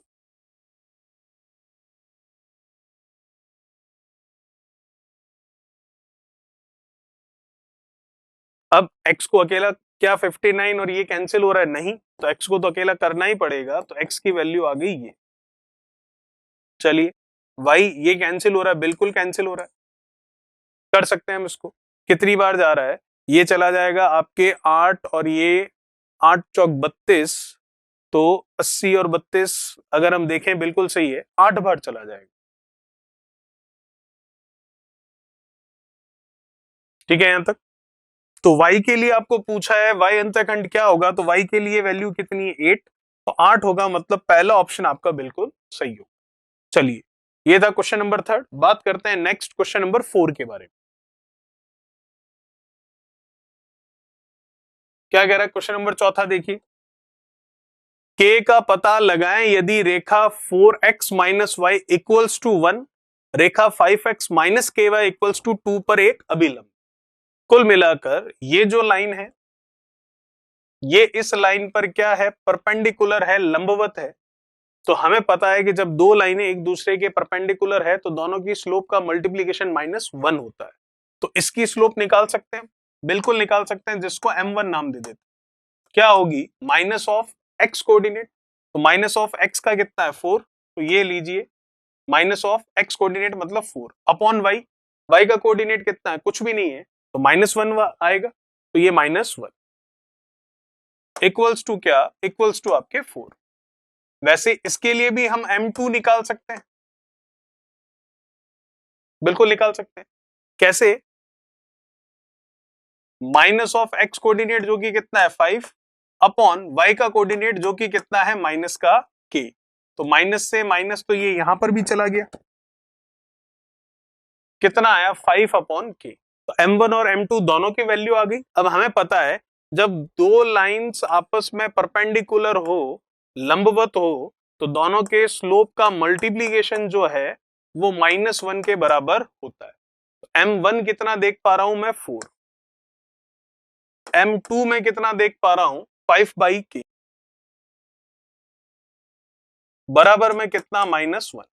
हमें वैल्यू किसकी निकालनी है, हमें वैल्यू k की पूछी है, निकल जाएगी आराम से, 5 का 4 से 20, उधर चला गया -k निकालना है तो माइनस का दोनों तरफ गुणा कर दिया, तो k की वैल्यू आ गई -20, जो कि मैं देख सकता हूं सेकंड ऑप्शन आपका बिल्कुल सही। चलिए ये था क्वेश्चन नंबर 4।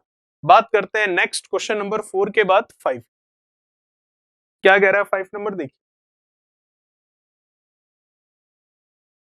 क्वेश्चन नंबर 5 आपको कह रहा है कि -2,5 एक आपका पॉइंट हो गया और 6,b दूसरा पॉइंट हो गया, इनसे गुजरने वाली रेखा 20x plus 5y equals to 3 रेखा पर अभिलंब है, तो b का मान क्या होगा वो हमें पूछ रहा है।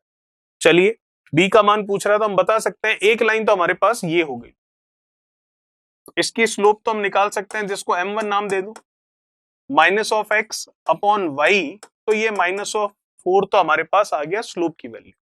अब देखिए दूसरी वाली लाइन जो है इन दोनों पॉइंट से मिलकर बन रही है, ठीक है, तो अगर दोनों पॉइंट से मिलकर बन रही है, तो यहां पर अगर मैं बात करूं दोनों पॉइंट से मिलकर बन रही है इसके लिए, तो हमें पता होना चाहिए, तो m1 और m2 इन दोनों का मल्टीप्लीकेशन तो हमें पता है क्या होगा, इन दोनों का मल्टीप्लीकेशन हमें पता है होने वाला है क्या, -1। तो एक स्लोप तो आ चुकी है, इसकी स्लोप हमें नहीं पता है, लेकिन पता है यहां से हम देख सकते हैं अगर दो लाइन एक दूसरे के परपेंडिकुलर है तो दोनों लाइंस की स्लोप का मल्टीप्लीकेशन जो है वो -1 के इक्वल होता है। उसमें से एक हमें पता है -4, तो ये लीजिए -4 लिख लिया। तो जो m2 है उसकी वैल्यू मैं निकाल सकता हूं, माइनस से ये माइनस गया तो दूसरे वाले की स्लोप आ गई 1/4, 1/4 आ गई। अब हमें पता है स्लोप कैसे निकाल सकते हैं, m is equals to tan theta is equals to, हम क्या लिखते थे अगर आपको पता हो, जैसे कि ये इसी की स्लोप है तो x1 y1, ये x2 y2, तो स्लोप निकालने का तरीका y2 माइनस y1, तो b -5 upon x2 minus x1, तो 6 -2। बस आगे आपका b का आंसर जो पूछा था 1/4 इज इक्वल्स टू b -5, ये आ गया 6 + 2, तो 6 + 2 कितना हो जाएगा आपके 8, तो 4 से तो ये 8 कैंसिल हो गया, 2 टाइम्स 2 इधर आ गया, b -5 माइनस का 5 इधर आया तो आंसर आ गया b जो पूछा था 7, जो कि हम देख सकते हैं आपका तीसरा ऑप्शन बिल्कुल सही होगा। चलिए ये था क्वेश्चन नंबर 5। बात करते हैं नेक्स्ट क्वेश्चन, क्वेश्चन नंबर 6 के बारे में। क्या कह रहा है छठा सवाल देखिए।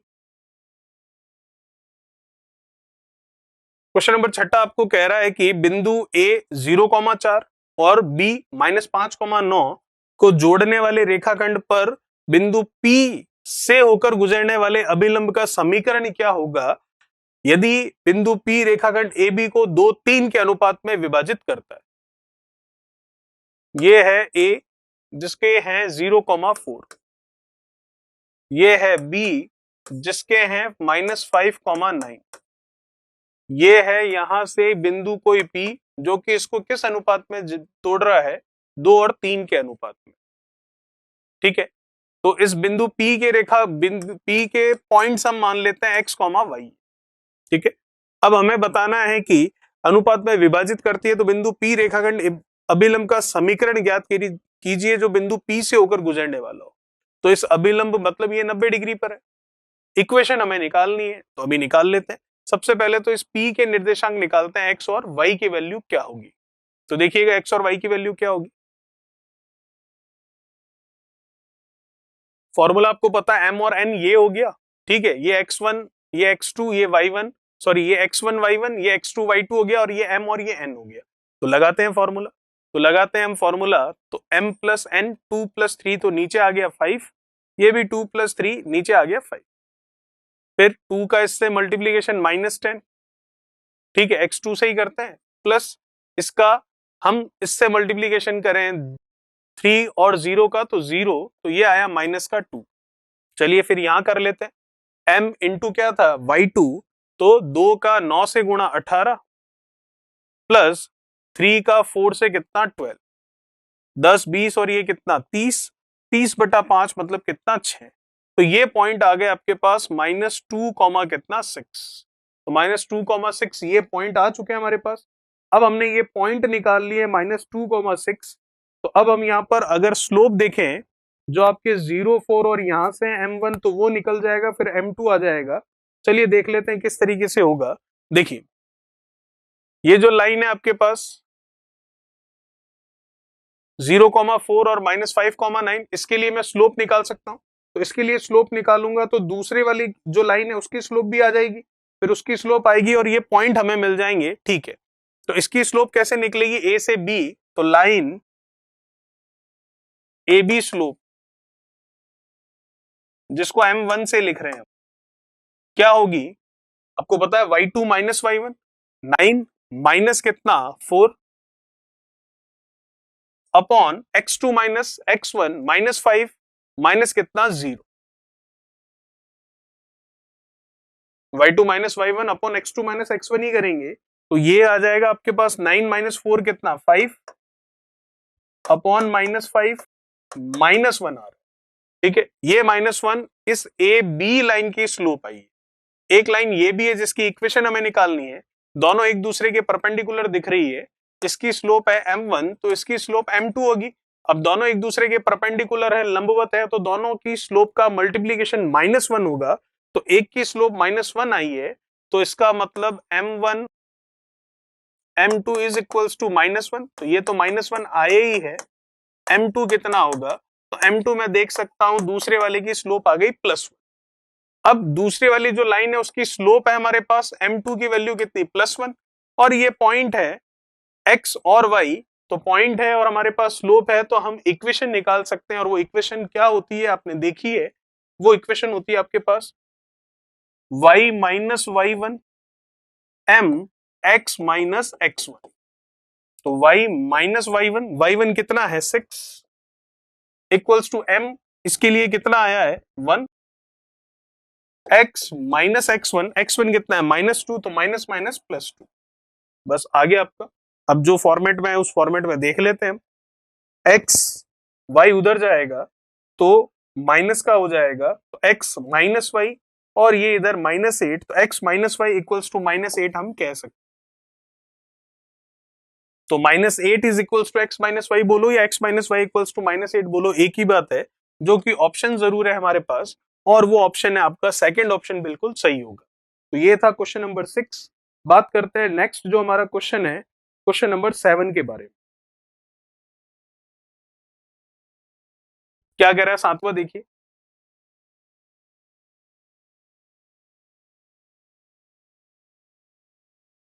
2x plus 3y equals to -6 रेखा के लिए अभिलंब और y प्रतिच्छेद 3 होने वाली रेखा का समीकरण क्या होगा।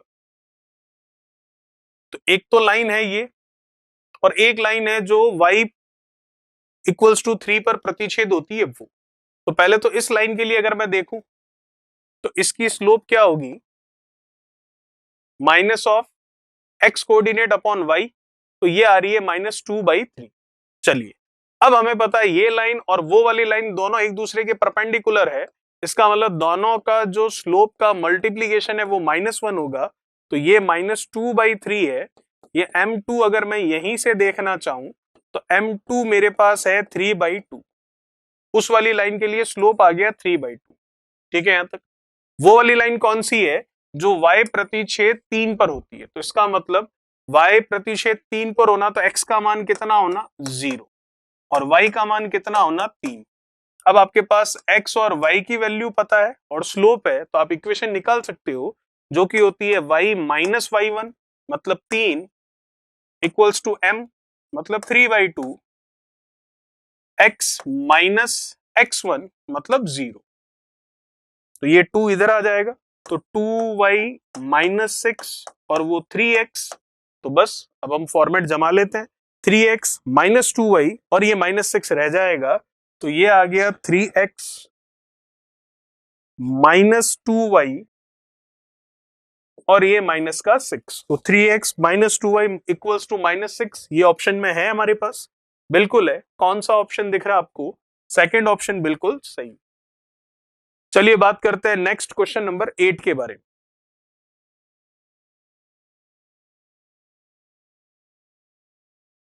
क्या कह रहा है आठवां सवाल, देखिए, यदि एक समतल धरातल मतलब प्लेन सरफेस है हमारे पास, उसमें 4 रेखाएं को प्रतिच्छेद बिंदुओं की संख्या क्या हो सकती है, ठीक है, क्या हो सकती है या क्या नहीं हो सकती है, can not be, can not be मतलब प्रतिच्छेद बिंदुओं की संख्या क्या, यहां पर लाइन ऐड कीजिएगा, क्या नहीं हो सकती, ठीक है, क्योंकि इंग्लिश में देखें तो कैन नॉट बी लिखा हुआ है।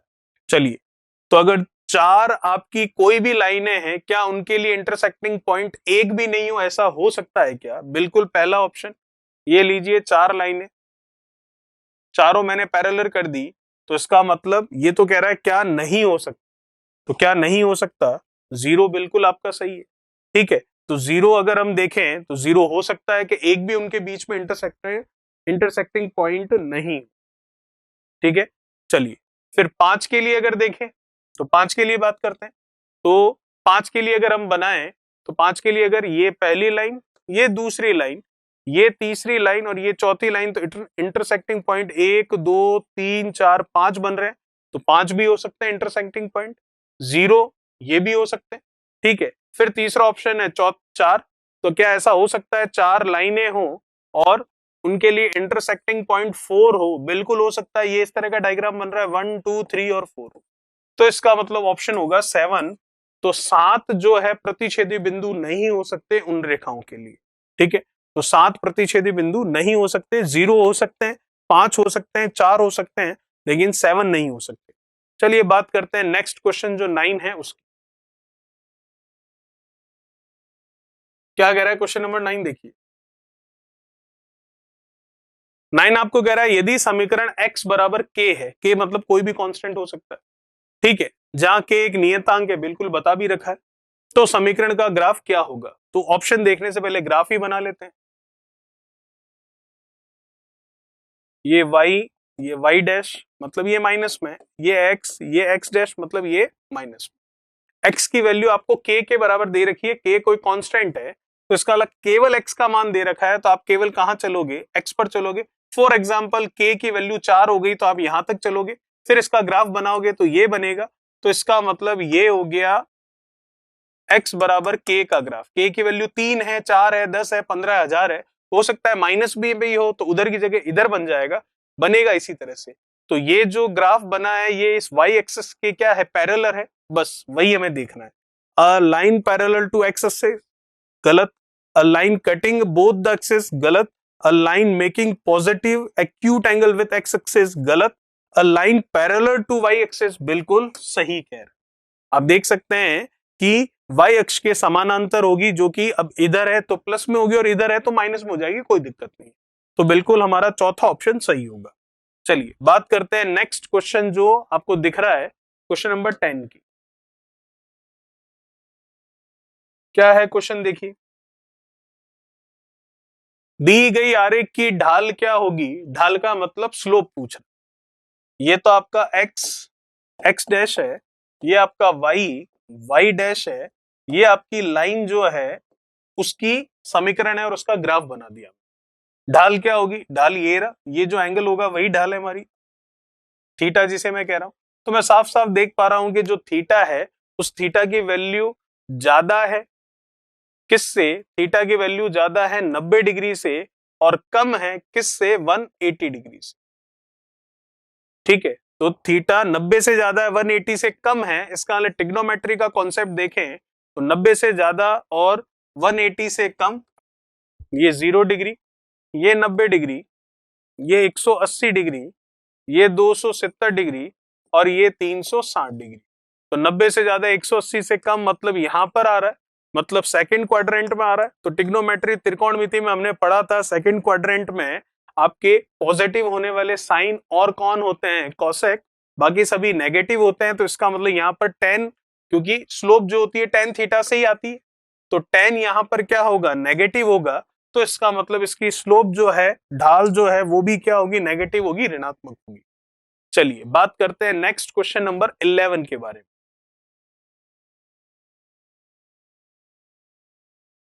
क्वेश्चन नंबर 11 क्या कह रहा है? रेखा 2x minus 5y equals to आपको कितना दे रखा है? 12।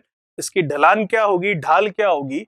जो कि m से रिप्रेजेंट होती है, जिसको हम कैसे लिखते हैं? माइनस ऑफ x कोऑर्डिनेट कितना है? 2 अपॉन y कोऑर्डिनेट मतलब माइनस का 5। तो आंसर आया 2/5, जो कि मैं देख सकता हूं आपका पहला ऑप्शन बिल्कुल सही होगा। चलिए बात करते हैं क्वेश्चन नंबर 12। क्या कह रहा है क्वेश्चन नंबर 12? देखिए क्वेश्चन नंबर 12 आपको कह रहा है दो रेखाओं का ढाल है 1 और कितना? √3। तो इन दोनों रेखाओं के बीच का कोण क्या होगा? तो जैसा कि आपको पता है, कोण की बात करें तो ढाल जो है, स्लोप जो है खुद tan थीटा से निकलती है। तो आपको दो रेखाओं की ढाल दे रखी है 1 और कितनी? √3। तो यहां से हम सीधा सीधा यहां पर देख सकते हैं, अगर हम इसको लिखें तो किस तरीके से लिख सकते हैं? देखिए एक है 1 और दूसरी है √3, तो 1 minus √3 m1 minus m2 upon 1 plus m1 m2। ठीक है, अब ये थीटा निकालना आपको, दोनों लाइंस का एंगल अभी निकल जाएगा। कैसे देखते हैं? इसको मैं लिख सकता हूं √3 माइनस 1 और इसको मैं लिख सकता हूं √3 प्लस 1। मोड हटा दिया हमने। अब इसका परिमेयकरण कर लेते हैं, रेशनलाइजेशन कर लेते हैं। मतलब प्लस का है तो अपोजिट साइन माइनस से मल्टीप्लाई और डिवाइड, नीचे प्लस है इसलिए माइनस से मल्टीप्लाई और डिवाइड, जिसको परिमेयकरण रेशनलाइजेशन कहते हैं, वो हम कर रहे हैं। तो √3 माइनस 1 √3 माइनस 1 इसका क्या हो गया? √3 माइनस 1 का होल स्क्वायर हो गया। ये tan थीटा इधर चल ही रहा है। नीचे a plus b, a minus b, तो a square minus b square, तो √3 का स्क्वायर 3 माइनस बी स्क्वायर मतलब 1 का स्क्वायर 1। तो ऊपर क्या हो गया आपके √3 माइनस 1 का होल स्क्वायर, तो a माइनस बी का होल स्क्वायर, तो a square plus b square minus 2ab। 3 minus 1 कितना हो गया, ये 2। ठीक है। अब आप देख सकते हैं कि 3 और 1 कितना 4, माइनस 2 √3 बट्टा में कितना 2, 2 बाहर ले लो तो अंदर कितना रह गया 2 माइनस √3 बट्टा में कितना 2, 2 से ये 2 चला गया। तो फाइनली मैं कह सकता हूं जो tan थीटा हमें दिखाई दे रहा है वो tan थीटा मैं देख पा रहा हूं कितना आया 2 minus √3। tan theta is equals to 2 minus √3। तो 2 माइनस √3 आ रहा है। तो अब आपको याद होना चाहिए कि tan थीटा 2 माइनस √3 30 40 60 पर तो होगा नहीं, क्योंकि इनकी वैल्यू तो टेबल से हम देख पाते हैं। 2 माइनस √3 tan की वैल्यू होती है 15 का मान। इसका मतलब tan 15 डिग्री जो है वही होता है 2 माइनस √3। तो इसका मतलब दोनों के बीच में एंगल कितना है 15 डिग्री का, जो कि हमारा ऑप्शन है कौन सा, पहला ऑप्शन बिल्कुल सही है। चलिए बात करते हैं नेक्स्ट जो हमारा क्वेश्चन है उसके बारे में। देखिए क्या कह रहा है अगला सवाल, क्वेश्चन नंबर 13।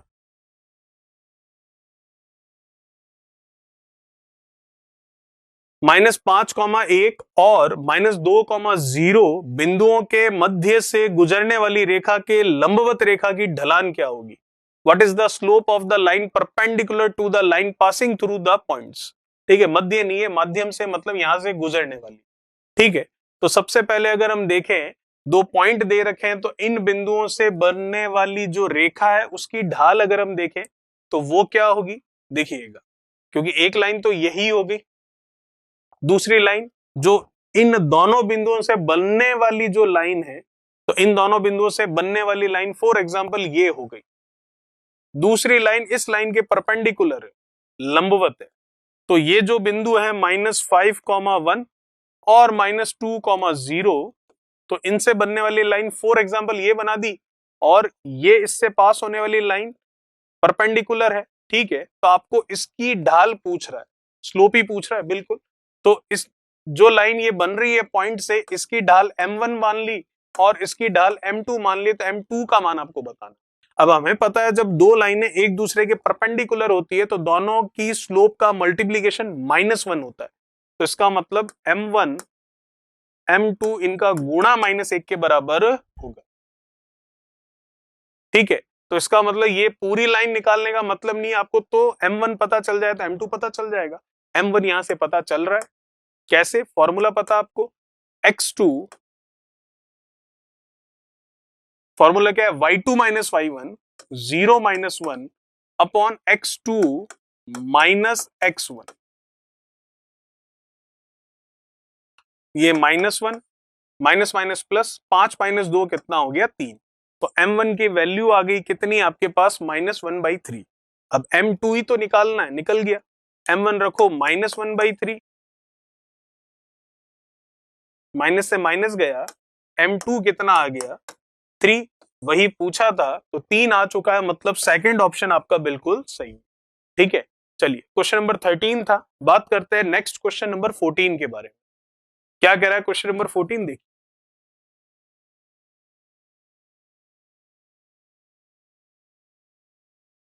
क्वेश्चन नंबर 14 आपको कह रहा है आयत ए बी सी डी की भुजा डी ए की ढाल 5/3 है, तो भुजा ए बी की ढाल क्या होगी। चलिए पहले आयत रेक्टेंगल बना लेते हैं। ये रेक्टेंगल बना लिया हमने, कहीं भी ए दे सकते हैं, मैंने ए इसको दे दिया तो फिर बी ये हो गया, सी ये हो गया, डी हो गया। अगर मैं ए इधर देकर बी सी डी ऐसे भी दे सकता हूं, ए इसको देकर बी सी डी ये दे सकता हूं।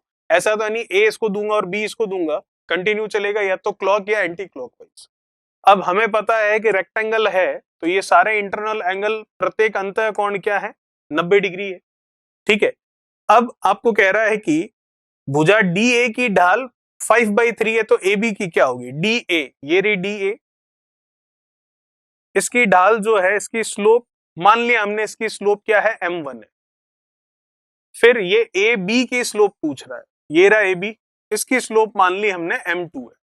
अब जैसा कि मैं डायग्राम में देख पा रहा हूं कि ए बी और ए डी की बात हो रही है, दोनों एक दूसरे के परपेंडिकुलर है, तो दो लाइन जब एक दूसरे के परपेंडिकुलर होती है तो उनकी स्लोप का मल्टीप्लीकेशन हमेशा बराबर होता है -1 के। तो दोनों में से एक स्लोप पता है जो कि 5/3 है, जो कि डी ए वाली है, मतलब m1 पता है 5/3, तो m2 पूछ रहा है मतलब ए बी वाली पूछ रहा है, तो ठीक है ए बी वाली निकाल लेते हैं। तो m2 की वैल्यू होगी क्या, -3/5, बस। ठीक है, तो -3/5 मैं देख सकता हूं कौन सा ऑप्शन, चौथा ऑप्शन आपका बिल्कुल सही। बात करते हैं नेक्स्ट क्वेश्चन नंबर 15 के बारे में।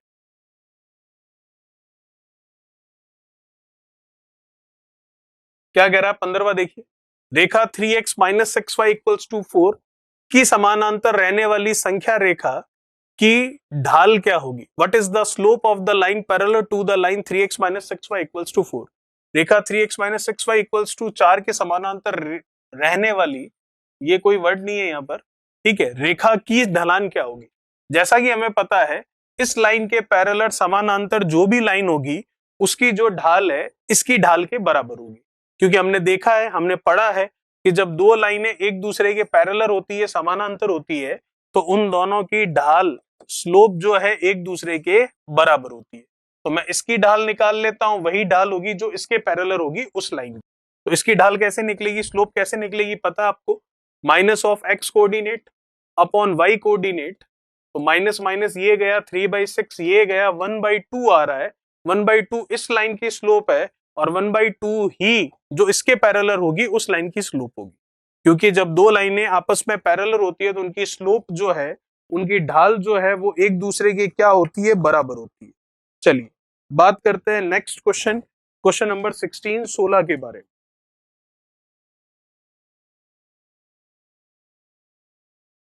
क्या कह रहा है 16वां, देखिए,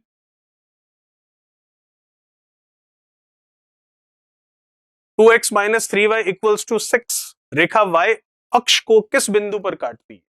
ठीक है, तो आप देख सकते हो ये रेखा y अक्ष को किस बिंदु पर काटेगी, ये x, x डैश, ये y, y डैश, y अक्ष को मतलब ये रहा y अक्ष, इसको काटेगी, मतलब y अक्ष पर काटता, इसका मतलब y पर कोई पॉइंट होना, तो वहां पर x तो क्या हो जाएगा, 0, तो x 0 हो जाएगा, तो डेफिनेटली ये आंसर तो नहीं होगा और ये आंसर भी नहीं।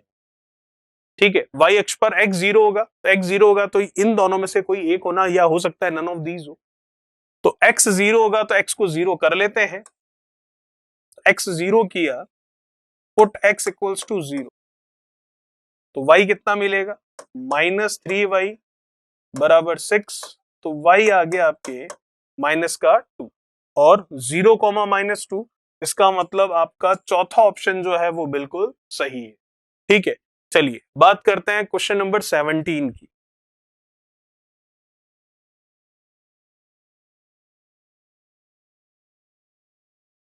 क्या कह रहा है 17वां, रेखा 3x + y = -6 x अक्ष को किस बिंदु पर काटती है? तो ये जो लाइन है x अक्ष को किस बिंदु पर काटती है, x अक्ष पर काटता, मतलब x अक्ष पर y 0 होता है, तो इस रेखा में y की वैल्यू पुट, मतलब रख दीजिए y का मान 0, x मिल जाएगा, तो 3x बराबर -6, तो x बराबर आ गया आपका -2, तो x होगा -2 और y होगा 0, तो x होगा -2 और y होगा 0, मतलब सेकंड ऑप्शन आपका बिल्कुल सही। बात करते हैं नेक्स्ट क्वेश्चन नंबर 18 के बारे में। क्या कह रहा है 18वां, देखिए,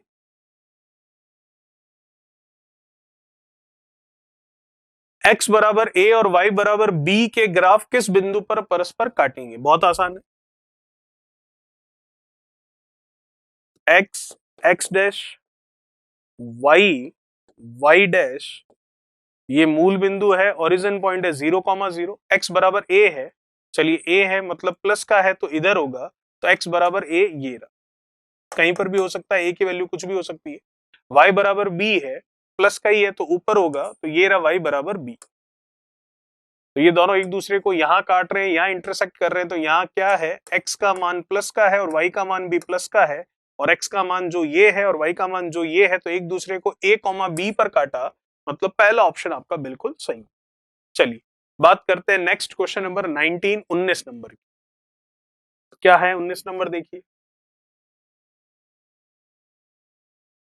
19 नंबर कह रहा है रेखा 7x minus 3y equals to 2 x अक्ष को किस बिंदु पर काटेगी। x अक्ष को काटेगी, इसका मतलब x पर कोई पॉइंट होगा, तो x पर जो भी पॉइंट होगा वहां पर y का मान तो आपका क्या होगा, 0। अच्छा सॉरी, x अक्ष पर किस बिंदु पर काटेगी ये पूछ रहा है, तो x की ही वैल्यू आपको बतानी है। तो x अक्ष पर काटेगी मतलब यहां पर कहीं x अक्ष पर, x पर तो y 0 होगा, तो y को 0 रख लीजिए, x का मान निकाल लीजिए। 7x इक्वल्स टू 2, तो x इक्वल्स टू 2/7, जो कि मैं देख सकता हूं कौन सा, चौथा ऑप्शन आपका बिल्कुल सही हो रहा है। तो x का मान आ गया 2/7। चलिए बात करते हैं आगे क्वेश्चन नंबर 2020 के बारे में। क्या कह रहा है 20वां, देखिए रेखा 2x minus 3y equals to 6 y अक्ष को किस बिंदु पर काटती है। तो y अक्ष को काटने की बात कर रहा है, इसका मतलब y अक्ष पर ही कोई पॉइंट होगा, इसका मतलब x का मान क्या होगा, 0। तो x का मान 0 होगा तो y निकल जाएगा, और y निकल गया आपके क्या, माइनस का 2। तो आंसर आ गया 0, -2, जो कि मैं देख सकता हूं सेकंड ऑप्शन आपका बिल्कुल सही। चलिए बात करते हैं नेक्स्ट क्वेश्चन नंबर 21 के बारे में। 21 क्या कह रहा है, उस रेखा का समीकरण क्या होगा जो बिंदु -1, 2 और बिंदु 4, -3 से होकर गुजरती है। चलिए, तो इससे होकर जा रही है तो आपको लाइन की इक्वेशन बतानी है। तो लाइन की इक्वेशन हम बता सकते हैं क्या होगी इसके लिए। तो देखिएगा, पॉइंट क्या हमारे पास -1, 2, और पॉइंट क्या हमारे पास 4, -3। ये हो गया x1, y1, x2, y2। ठीक है, तो यहां से पहले मैं स्लोप तो निकाल ही सकता हूं। क्या होगी, y2 -y1, -3 -2, x2 -x1, 4 -1, -3 -2 -5, minus minus plus 4 और 1 5, -5/5 माइनस का 1। ठीक है, चलिए अब बात करते हैं उस रेखा का समीकरण क्या होगा जो बिंदु यहां से होकर निकलती है। तो रेखा का समीकरण हम निकाल सकते हैं, y -y1 equals to m x -x1। y -y1, y1 कितना है 2, m कितना है ये -1, x -x1 जो कि कितना है -1। बस आगे हमारा answer y -2 minus minus plus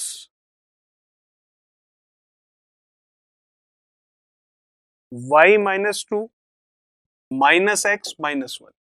ठीक है, अब इसको ले लेते हैं, माइनस का x इधर आएगा तो प्लस का हो जाएगा, तो x प्लस y, माइनस का 2 उधर जाएगा तो किसका हो जाएगा, प्लस का। तो इसका मतलब ये आया इधर, तो x प्लस वाई, माइनस का 2 उधर गया तो प्लस का हो गया, 2 -1 कितना हो गया, 1 हो गया। तो इसका मतलब ऑप्शन जो है कौन सा सही है, सेकंड ऑप्शन आपका बिल्कुल सही होगा। ये था हमारा क्वेश्चन नंबर 21। बात करते हैं नेक्स्ट क्वेश्चन 22 के बारे में।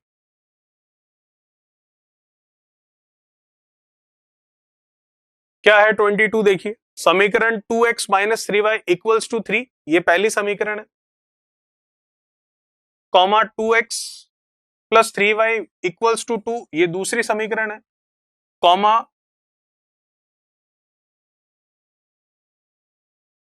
-2x plus 3y equals to 5, ये तीसरी समीकरण है, और चौथी समीकरण ये रही 2x plus 3y equals to 0। Total आपको 4 इक्वेशन दे रखी है। ठीक है, इनमें से मूल बिंदु से होकर जाने वाली समीकरण, इनमें से मूल बिंदु ओरिजिन पॉइंट से होकर जाने वाली जो रेखा है, जो लाइन है, उसकी इक्वेशन कौन सी है ये हमें बताना। चलिए, मूल बिंदु मतलब यहां से 0,0 से, तो जैसा कि मैं देख सकता हूं मूल बिंदु से होकर जाने वाली समीकरण बतानी है लाइन की, तो वो कौन सी होगी, जहां पर x और y की वैल्यू 0 रख दूं, क्योंकि x और y 0 होते हैं यहाँ पर, जहां पर x और y की वैल्यू 0 रख दूं और इक्वल्स टू में 0 आ जाए, वही इक्वेशन हमारा आंसर होगी। रखो x और y को 0, क्या 0 आ रहा है क्या? नहीं, 3 आ रहा है। रखो x और y को 0 0, क्या 0 आ रहा है क्या? नहीं, 2 आ रहा है। रखो x और y को 0 0, क्या 0 आ रहा है? नहीं, 5 आ रहा है। रखो x और y को 0 0, क्या 0 आ रहा है? बिल्कुल आ रहा है। तो इसका मतलब जो तीसरा ऑप्शन है वो बिल्कुल सही। सिंपल सा लॉजिक था कि x और y 0 होंगे ओरिजिन पर, तो मूल बिंदु पर, तो x और y की वैल्यू 0 0 रख लो, अगर बराबर में 0 आ जाए तो वो लाइन की इक्वेशन हमारी ओरिजिन से पास होगी। ठीक है, 3 आ रहा था, 2 आ रहा था, 5 आ रहा था, लेकिन इसमें 0 आ रहा है, तो ये बिल्कुल सही। चलिए, ये था क्वेश्चन नंबर 22। बात करते हैं नेक्स्ट क्वेश्चन आपके 22 के बाद में, जो 23 है उसके बारे में। क्या कह रहा है 23, देखिएगा।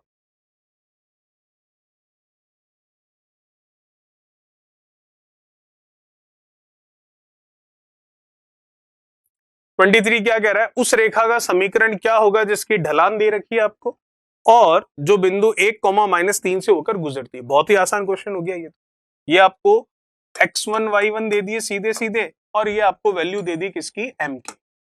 तो हमें पता है इक्वेशन क्या होती है लाइन की, y minus y1 equals to m x minus x1। तो y माइनस y1 मतलब -3, m कितना है? -2/5, x माइनस x1 कितना है? 1। तो ये y प्लस 3 -2/5 और ये x माइनस 1। 5 को इधर ले आते हैं, 5y -15 -2x और +2। 5y, अब माइनस का 2x है तो माइनस का 2x इधर आ जाएगा तो प्लस का हो जाएगा, 2x plus 5y equals to, plus का 15 उधर जाएगा तो माइनस का हो जाएगा, 2 माइनस 15 माइनस का 30। ये आ गया हमारा answer, 2x plus 5y is equals to minus का 13। 2x plus 5y is equals to minus का 13। मैं देख सकता हूं चौथा ऑप्शन आपका बिल्कुल सही है। चलिए, 23 नंबर क्वेश्चन के बाद में बात करते हैं हमारे क्वेश्चन नंबर 24 के बारे में। क्या कह रहा है 24, देखिए।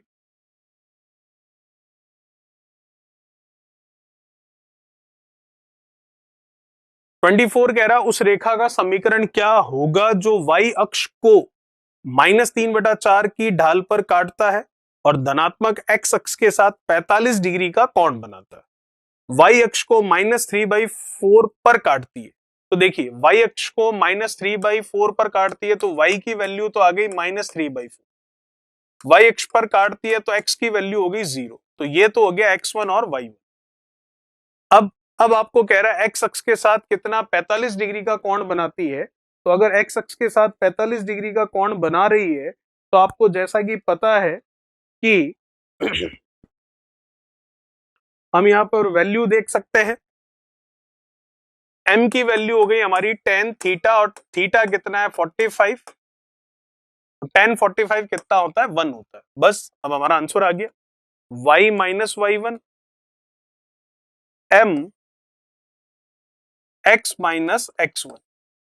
तो y माइनस y1 कितना है? -3/4, तो ये प्लस का हो गया। m जो कि 1 है, x माइनस x1 जो कि कितना है? 0। तो ये आ गया आपके पास 4y प्लस 3, ये आपके आ गया एलसीएम लेकर फिर 4x। तो अब आप देख सकते हैं 4x माइनस 4y करेंगे तो ठीक है, 3 is equals to 4x minus 4y। Option दिख रहा है आपको? ये बिल्कुल दिख रहा है। कौन सा ऑप्शन? पहला ऑप्शन आपका बिल्कुल सही है, 4x minus 4y equals to 3 वाला। चलिए, बात करते हैं नेक्स्ट 25 के बारे में।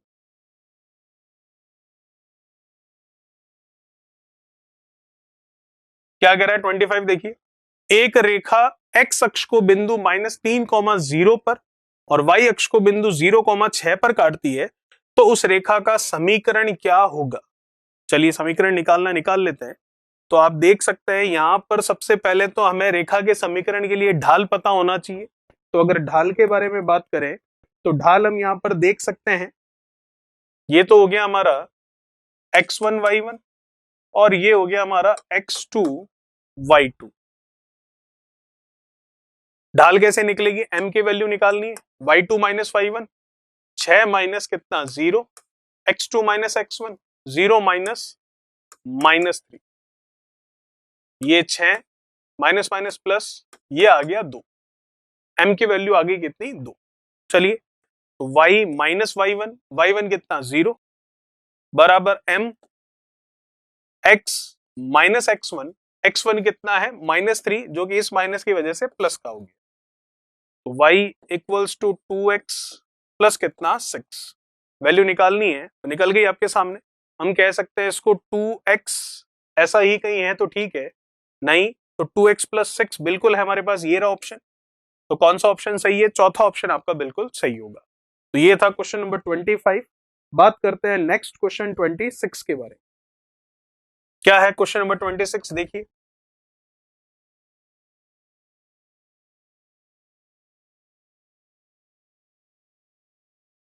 ट्वेंटी सिक्स आपको कह रहा है सरल रेखा x minus y equals to 0 और x plus y equals to 2 और x अक्ष के ग्राफ द्वारा निर्मित त्रिभुज का क्षेत्रफल क्या होगा। चलिए त्रिभुज बना लेते हैं उस ग्राफ में, जैसा कि ये कह रहा है x डैश y डैश, ठीक है। यहां पर मैं देख सकता हूं x minus y equals to 0, तो यहां से मैं ये बोल सकता हूं कि x बराबर y, x बराबर y के लिए अगर मैं ग्राफ बनाऊं तो ये रहा x बराबर y का ग्राफ जो कि यहां से होकर गुजर रहा है, x बराबर y, ये ग्राफ तो बन गया। अब एक इक्वेशन कह रही है x plus y equals to 2, तो यहां से भी वैल्यू देखनी पड़ेगी। इस समीकरण से भी आप ग्राफ बनाएंगे तो एक बार x को 0 रखो तो y 2 आ रहा है, एक बार तो आप x बराबर 0 रख रहे हो तो y 2 आ रहा है, और एक बार आप y बराबर 0 रख रहे हो तो x बराबर 2 आ रहा है, यही बात। तो बनाते हैं तो देखिए x बराबर 0 और y को 2 तक ले जाना है, तो y को 2 तक ले जाना है तो मान लेते हैं ये रहा 0,2। फिर इधर देखूं तो x 2 है और y 0 है, तो ये 2,0, तो इसका मतलब ये लाइन बनने वाली भी ये हो गई।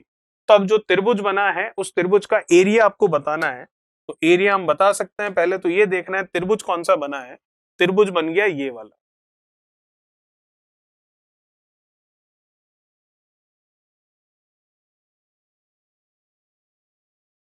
इस त्रिभुज का एरिया आपको बताना है, क्षेत्रफल आपको बताना है, तो इस त्रिभुज का एरिया क्षेत्रफल हम बता सकते हैं, जो कि क्या होगा 1/2 आधार इंटू ऊंचाई करोगे आप, तो 1/2 आधार इंटू ऊंचाई हम कर सकते हैं, तो 1/2 आधार मतलब बेस वैल्यू, ये रहा आधार कितना है, ये यहां से यहां तक वही तो आधार है, तो ये जो x का मान है और x का मान कितना है 2, तो ये लीजिए 2 इंटू ऊंचाई मतलब ये हाइट, ये कितनी है, ये है जो यहां से यहां तक की लंबाई, और ये कितनी है जो यहां से यहां तक है, और ये कितनी है ये आप देख सकते हो। जब x और y बराबर है तो यहां पर हम देख सकते हैं ये वैल्यू कितनी हो गई 1,1 आ रहा है ये, ठीक है, बराबर है मतलब 1,1 हो गया, तो इसका लिए ये वैल्यू कितनी है 1, तो 1/2 आधार इंटू ऊंचाई, तो 2 से 2 गया, 1 का 1 से गुणा 1, तो 1 स्क्वायर यूनिट आ रहा है। फर्स्ट ऑप्शन आपका बिल्कुल सही होगा। चलिए ये था क्वेश्चन नंबर 26। बात करते हैं नेक्स्ट क्वेश्चन 27 के बारे में।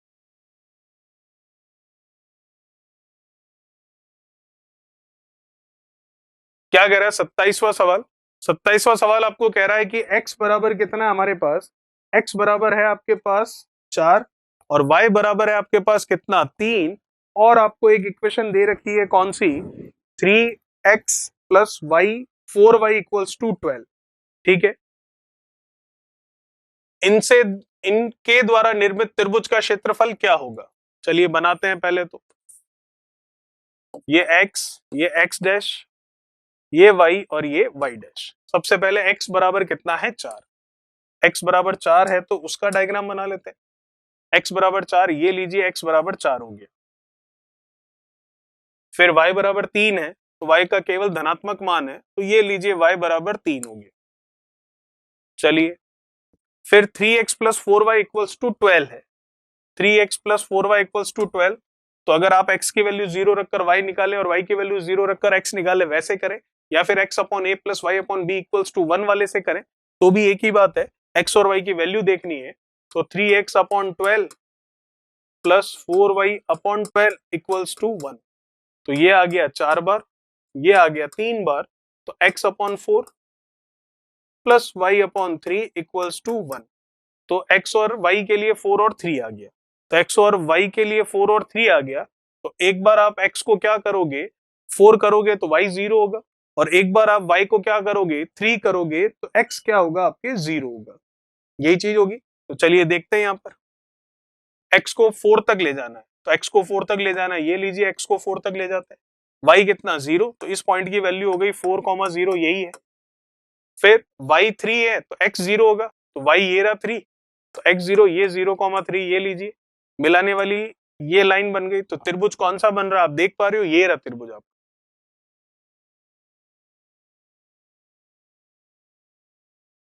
इस त्रिभुज की आपको क्या बताना है, इस त्रिभुज के लिए आपको उसका क्षेत्रफल बताना, 1/2 आधार इंटू ऊंचाई, यही होगा। तो आधार कितना होगा इस त्रिभुज का, आप चाहें तो ये ले लीजिए आधार, ये रहा, कितना होगा, जो ये है, कितना है ये है 3 इंटू ऊंचाई, ऊंचाई कौन सी होगी, ये वाली, क्योंकि 90 तो ऐसे बन रहा है, तो ऊंचाई ये हो गई। तो ये कितनी है, जितनी ये है, और ये कितना है 4, तो ये 4, ये गया 2 बार, 3 का 2 से गुणा 6, तो आंसर आएगा 6, जो कि हमारा चौथा ऑप्शन बिल्कुल सही होगा। चलिए 27 के बाद बात करते हैं नेक्स्ट क्वेश्चन 28 के बारे में।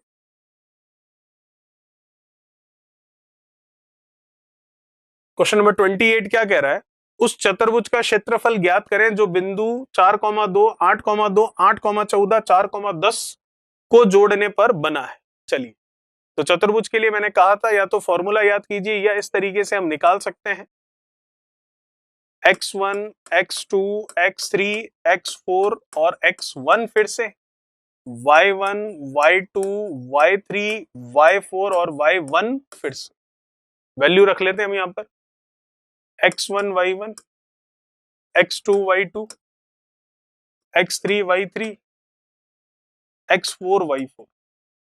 ठीक है, चलो तो रखते हैं वैल्यू,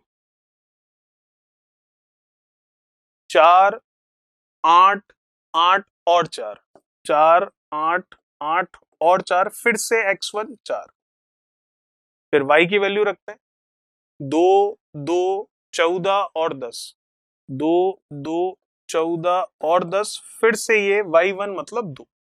चलिए अब आपको पता आगे कैसे सॉल्व करना है, डेफिनेटली इसका इससे गुणा,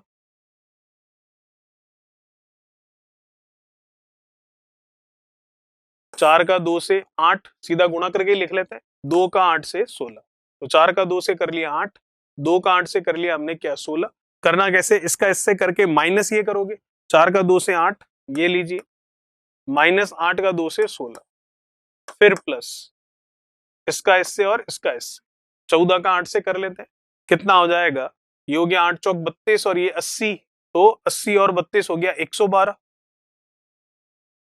माइनस फिर 2 का 8 से कितना 16, प्लस इसका इससे 80, माइनस 14 का 4 से कर लो, तो ये हो गया कितना 40 और ये 56। ठीक है, फिर 4 का 2 से कर लो 8 और ये कितना 40।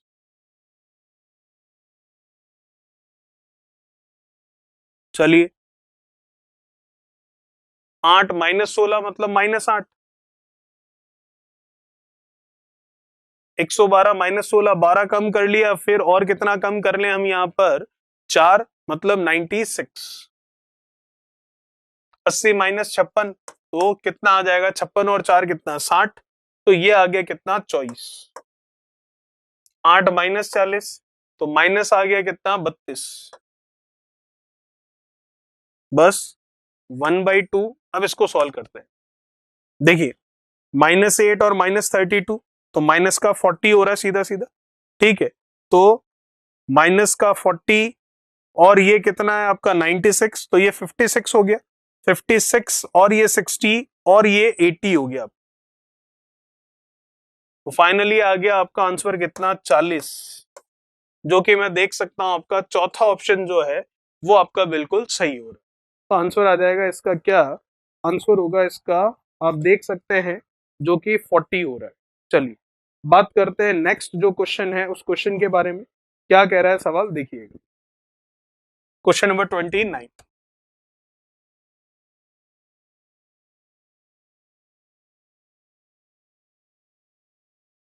29 कह रहा है कि 4x plus 5y equals to 40, comma x अक्ष, कॉमा वाई अक्ष और x बराबर 5 के ग्राफ द्वारा निर्मित त्रिभुज का कुल क्षेत्रफल क्या होगा। देखिए x बराबर 5, एक तो ये भी चीज है, और इंग्लिश में y बराबर 4 भी है। हमारे यहाँ पर नहीं लिखा हुआ हिंदी में, तो हिंदी में लिख लेते हैं। x बराबर 5 और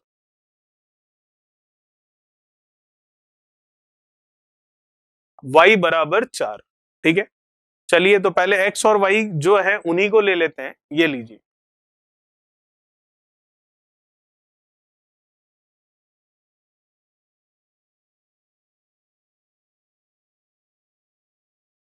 x बराबर 5, तो x बराबर 5 ये यहां पर आ गया।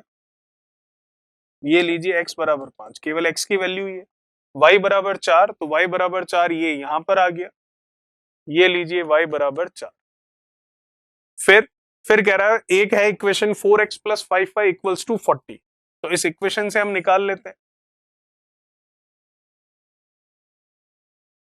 कैसे, देखिए 4x प्लस 5y 40 है, ये इधर आ गया 40 आपके, बराबर कितना 1, तो ये हो गया x बटा में 10 प्लस y, ये आ गया कितना 8 बार। ठीक है, चलिए तो x हो गया 10 और y हो गया 8, तो एक बार x 10 है तो y 0 हो गया। x 10 है, 10 है इसका मतलब आगे कहीं होगा, यहां पर कहीं होगा। 5 तो यहां पर है, तो इसको थोड़ा और आगे बढ़ा लेते हैं। ये लीजिए, ये है x, 5 यहां पर है तो 10 मान लिया यहां पर रहा होगा, तो x 10 है तो y 0 हो गया उस समय। फिर y कितना है, 8 है, तो y 8 है, ये 4 है, तो 8 है तो ऊपर कहीं होगा इससे भी, तो मान लेते हैं ये यहां पर होगा। ठीक है, ये हो गया y अगर 8 है तो 0 कितना हो गया, सॉरी x कितना हो गया, 0 हो गया। अब इसकी इक्वेशन आप बना सकते हैं, सिंपल सा आप देख सकते हैं किस तरीके से होगा ये। अब ये इस लाइन की इक्वेशन इस तरीके से जा रही है, ये पॉइंट यहां की जगह यहां बना लेते हैं।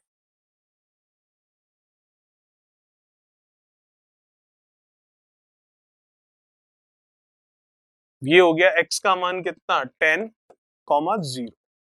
चलिए ये हो गई इस लाइन को जो हमने ग्राफ में ड्रॉ किया है वो। अब आप देख सकते हैं कौन से दो आपको यहां पर नजर आ रहे हैं बनने वाले जो आपके ट्रायंगल हैं। ये रहा एक, तो दूसरा ये रहा।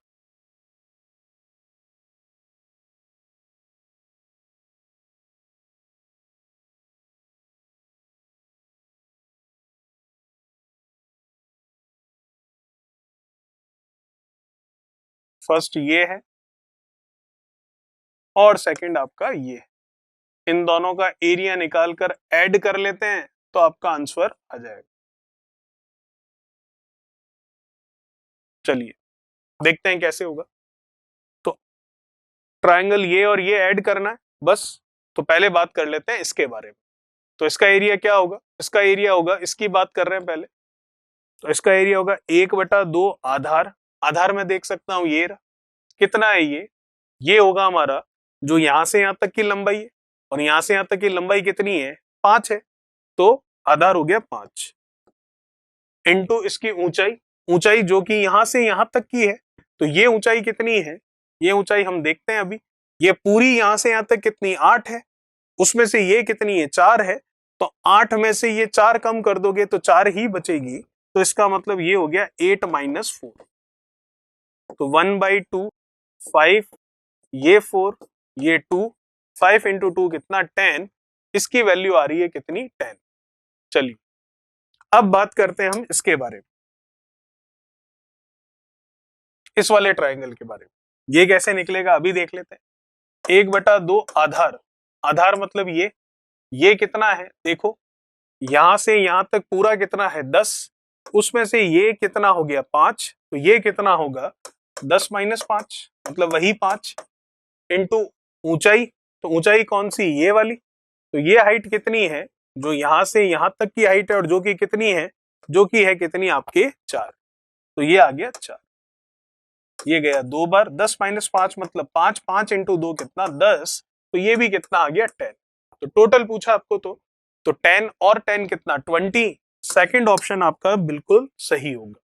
चलिए बात करते हैं नेक्स्ट क्वेश्चन नंबर 30 के बारे में, क्या कह रहा है 30 नंबर देखिएगा। क्वेश्चन नंबर 30 आपको कह रहा है कि मूल बिंदु से गुजरने वाली रेखा 3x minus 2y equals to 6, रेखा को बिंदु M पर लंबवत काटती है, तो हमें क्या बोल रहा है ये, M ज्ञात कीजिए। मूल बिंदु से गुजरने वाली रेखा 3x माइनस 2y बराबर 6 रेखा का बिंदु M पर लंबवत काटती है, मतलब इस तरीके से, ये हो गया मूल बिंदु, 3x माइनस 2y आपको कह रहा है, तो 3x माइनस 2y मतलब इस तरीके से लाइन है, ये मूल बिंदु, ये यहां पर लंबवत काटती है, तो आपको इस m को ज्ञात करना है, जो ये पॉइंट है, इस पॉइंट की वैल्यू आपको बतानी है, x और y के कोऑर्डिनेट्स आपको बताने हैं कि क्या होंगे। ठीक है, तो इसके लिए हम देखते हैं, तो पहले तो हम लाइन की इक्वेशन लिखते हैं जो कि इसके परपेंडिकुलर होगी, वो क्या होगी 2x plus 3y plus p equals to 0, जहां पर x भी 0 और y भी 0, क्योंकि मूल बिंदु के लिए कह रहा है, तो x भी 0 y भी 0, तो p बराबर कितना आ गया 0 ही आ गया।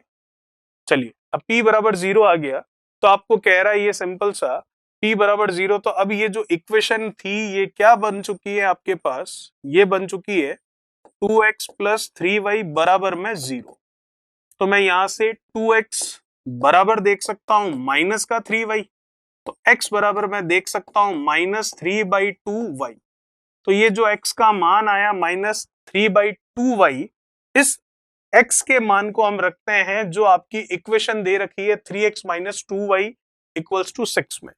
ये क्या थी, ये इक्वेशन इस वाली लाइन के जो परपेंडिकुलर है उसकी इक्वेशन लिखी है हमने, जहां से हमने p की वैल्यू 0 ली है, तो ये इक्वेशन निकल कर आई हमारे सामने, यहां से x का मान लिया, अब ये x का मान मैं रख रहा हूं जो इक्वेशन दे रखी है उसमें, जिससे y निकल जाएगा, तो ये मान रखते हैं इसमें x का, जो कि -3/2 है, तो 3 -3/2 -2y इक्वल्स टू 6। ठीक है, तो ये क्या होगा, minus minus plus, sorry minus है, तो 3 इंटू 3 कितना 9, माइनस का 9/2 है, तो माइनस का 9/2 उधर जाकर प्लस का हो जाएगा, तो -2y इक्वल्स टू 6 प्लस 9/2, तो -2y, 6 का 2 से 12, 12 और 9 कितना हो गया आपके पास 21/2, तो y कितना आ गया, y आ गया माइनस का 21/4। ठीक है, तो y की वैल्यू आ गई -21/4, तो y की वैल्यू आई आपके पास कितनी, y की वैल्यू निकालनी थी हमें, अभी y की वैल्यू हमने निकाली है, तो हम देख सकते हैं कि देखिएगा थोड़ा सा x की वैल्यू में y भी रखना था, केवल नंबर लिख दिए, x की वैल्यू क्या है -3/2 और y भी है साथ, तो x की वैल्यू रखते हैं फिर से यहाँ पर 3 -3/2 into Y -2y equals to 6, ये माइनस का 9y/2 है, तो ये माइनस का 9y/2 -2y इक्वल्स टू 6 है। अब माइनस कॉमन ले लो, तो एलसीएम ले लो, तो 2 इंटू 2 कितना 4, 9 और 4 मैं देख सकता हूं कितना हो गया, एलसीएम आएगा 2, तो 2 का 2 से गुणा 4, 9 और 4 कितना हो गया 13, तो ये माइनस का 13y है, बटा वाला 2 उधर चला जाएगा, 6 का 2 से 12, तो y आ गया आपका माइनस का 12/13, तो y माइनस का 12/13 बिल्कुल ये ऑप्शन नहीं होगा, ये ऑप्शन नहीं होगा, या तो बी होगा या सी होगा, क्योंकि वहीं पर y की वैल्यू -12/13 आ रही है। अब y की वैल्यू आ गई -12/13, तो इस y की वैल्यू को इसमें रख लेते हैं,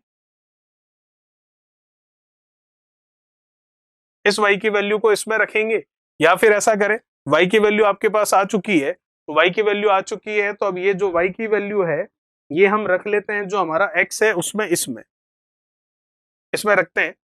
x कितना होगा, x बराबर -3/2 गुणा y कितना आया -12/13, माइनस माइनस प्लस, 2 से ये 6 बार, 6 का 3 से कर लिया कितना, 6 × 18, 18/13, तो 18/13, तो x आया 18/13, y आया -12/13, तो ऑप्शन भी सेट हो गया, कौन सा, सेकंड ऑप्शन बिल्कुल सही। चलिए ये था क्वेश्चन नंबर 30। अब बात करते हैं नेक्स्ट क्वेश्चन जो हमारा 31 है उसकी। आपको कह रहा है यदि बिंदु k, 2k-1 का भुज और भुजमान बराबर हो तो k का मान क्या होगा। भुज और भुजमान का मतलब ये कह रहा है ऑर्डिनेट्स एंड एब्सिसिया। इट मींस जैसे कि ये आप बनाते हैं x x dash y y dash, तो जो x अक्ष पर होता है उसे तो हम कहते हैं भुज, ठीक है, और जो y अक्ष पर होता है उसे हम कहते हैं भुजमान। तो ये दोनों ही बराबर हो, इसका मतलब x और y के कोऑर्डिनेट्स बराबर हो, तो x का कोऑर्डिनेट ये है और y का कोऑर्डिनेट ये है, तो भुज और भुजमान बराबर है, ये कहलाता है भुज और ये कहलाता है भुजमान, y वाला, तो दोनों ही बराबर है। तो k बराबर है 2k-1 के, तो k की वैल्यू पूछी है तो k की वैल्यू तो हम निकाल सकते हैं, माइनस का 1 इधर, प्लस का 2k माइनस k, तो k बराबर आ गया कितना, 1 मतलब हमारा तीसरा ऑप्शन बिल्कुल सही है। चलिए ये था क्वेश्चन नंबर 31। बात करते हैं नेक्स्ट क्वेश्चन 32 के बारे में। क्या कह रहा है क्वेश्चन नंबर 32, देखिए बिंदु -3, 1 का रेखा x बराबर -2 से प्रतिबिंब क्या होगा। चलिए देखते हैं, ये x डैश, ये y डैश और ये y, बिंदु है -3, 1, मतलब ये x है और ये y है, x का माइनस और y का प्लस हमें पता है कहां होता है, सेकंड क्वाड्रेंट में, तो -3, 1 यहां पर रहा होगा, और लाइन क्या है, x बराबर -2 है, तो x बराबर -2 है, इसका मतलब y तो 0 है, तो x की वैल्यू माइनस में यहां पर होती है, तो ये वो लाइन हो गई जिसके बारे में बात हो रही है, x बराबर -2। अब आपको पूछ रहा है इसके लिए इसका प्रतिबिंब मतलब रिफ्लेक्शन पूछ रहा है, तो रिफ्लेक्शन हम बता सकते हैं कि इसके लिए इसका रिफ्लेक्शन क्या होगा, जो कि साफ साफ हम देख सकते हैं, y की वैल्यू तो क्या रहेगी, 1 ही रहेगी, और x की वैल्यू हम बोलेंगे कितनी आ रही है, -1, ठीक है, क्योंकि -3 और -2 होगा तो कितना आएगा, -1, तो फाइनली हम कह सकते हैं -1, 1 जो है वो आंसर होगा, मतलब पहला ऑप्शन आपका बिल्कुल सही। ये था क्वेश्चन नंबर 32। बात करते हैं जो नेक्स्ट क्वेश्चन है उसकी, तो नेक्स्ट क्वेश्चन क्या है देखिएगा, 33 क्या है, एक्स अक्ष पर बिंदु -0.5, 6 का प्रतिबिंब क्या है, what is the reflection of the point -0.5, 6 in the x axis. जैसा कि आपको पता है ये वैल्यू x की और ये वैल्यू y की, तो रिफ्लेक्शन मतलब प्रतिबिंब,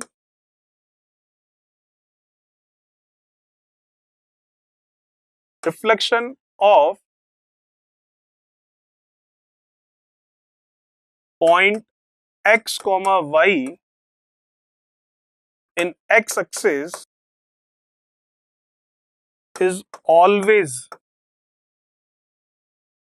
जो बिंदु x, y है उसका प्रतिबिंब x एक्सिस में हमेशा क्या होता है, x, -y, ठीक है, हमेशा क्या होता है हम देख सकते हैं, हमेशा होता है आपके x, -y, तो इसका मतलब x, -y, तो x तो एज इट इज -0.5, -y तो 6 जो है y का प्लस की जगह किसका हो जाएगा, माइनस का, और अगर माइनस का होता तो उसका भी माइनस लेते तो प्लस का हो जाता, तो आंसर आ गया -0.5, क्या -6, मतलब आपका ये चौथा ऑप्शन बिल्कुल सही। चलिए बात करते हैं 52, जो कि हमारा लास्ट क्वेश्चन है इस वीडियो का, और लास्ट ही क्वेश्चन है हमारे इस पूरे चैप्टर का, जो कि क्या है देखिएगा, सीधा सीधा बिंदु 4 कॉमा -6 का मूल बिंदु से प्रतिबिंब क्या होगा? तो 4 कॉमा -6 का मूल बिंदु से पूछ रहा है, तो इसके जो कोऑर्डिनेट्स हैं, जो इसके निर्देशांक है, उनके साइन चेंज कर लीजिए मूल बिंदु के लिए। तो 4 कॉमा -6 ये x का है, ये y का है, x प्लस का है और y माइनस का है। तो जैसा कि आपको पता है कि x प्लस का और y माइनस का, इसका मतलब कहां पर होगा? x प्लस और y माइनस। यहां तो दोनों ही प्लस, यहां माइनस प्लस, यहां पर माइनस माइनस और यहां पर प्लस माइनस। तो ये होगा यहां पर, ठीक है। तो इसका मूल बिंदु से प्रतिबिंब पूछ रहा है, मूल बिंदु से प्रतिबिंब पूछ रहा है, तो x तो हो जाएगा किसका? माइनस का, और y हो जाएगा प्लस का, मतलब यहां आ जाएगा। मतलब ये हो जाएगा -4,6। आंसर होगा -4,6, मतलब तीसरा ऑप्शन बिल्कुल सही है। ये था हमारा लास्ट क्वेश्चन, जो कि इस चैप्टर का अंतिम सवाल था, प्रश्न नंबर 34। बात करेंगे नेक्स्ट वीडियो में नेक्स्ट चैप्टर के बारे में। Thank you so much. Please like, share, subscribe digital तैयारी।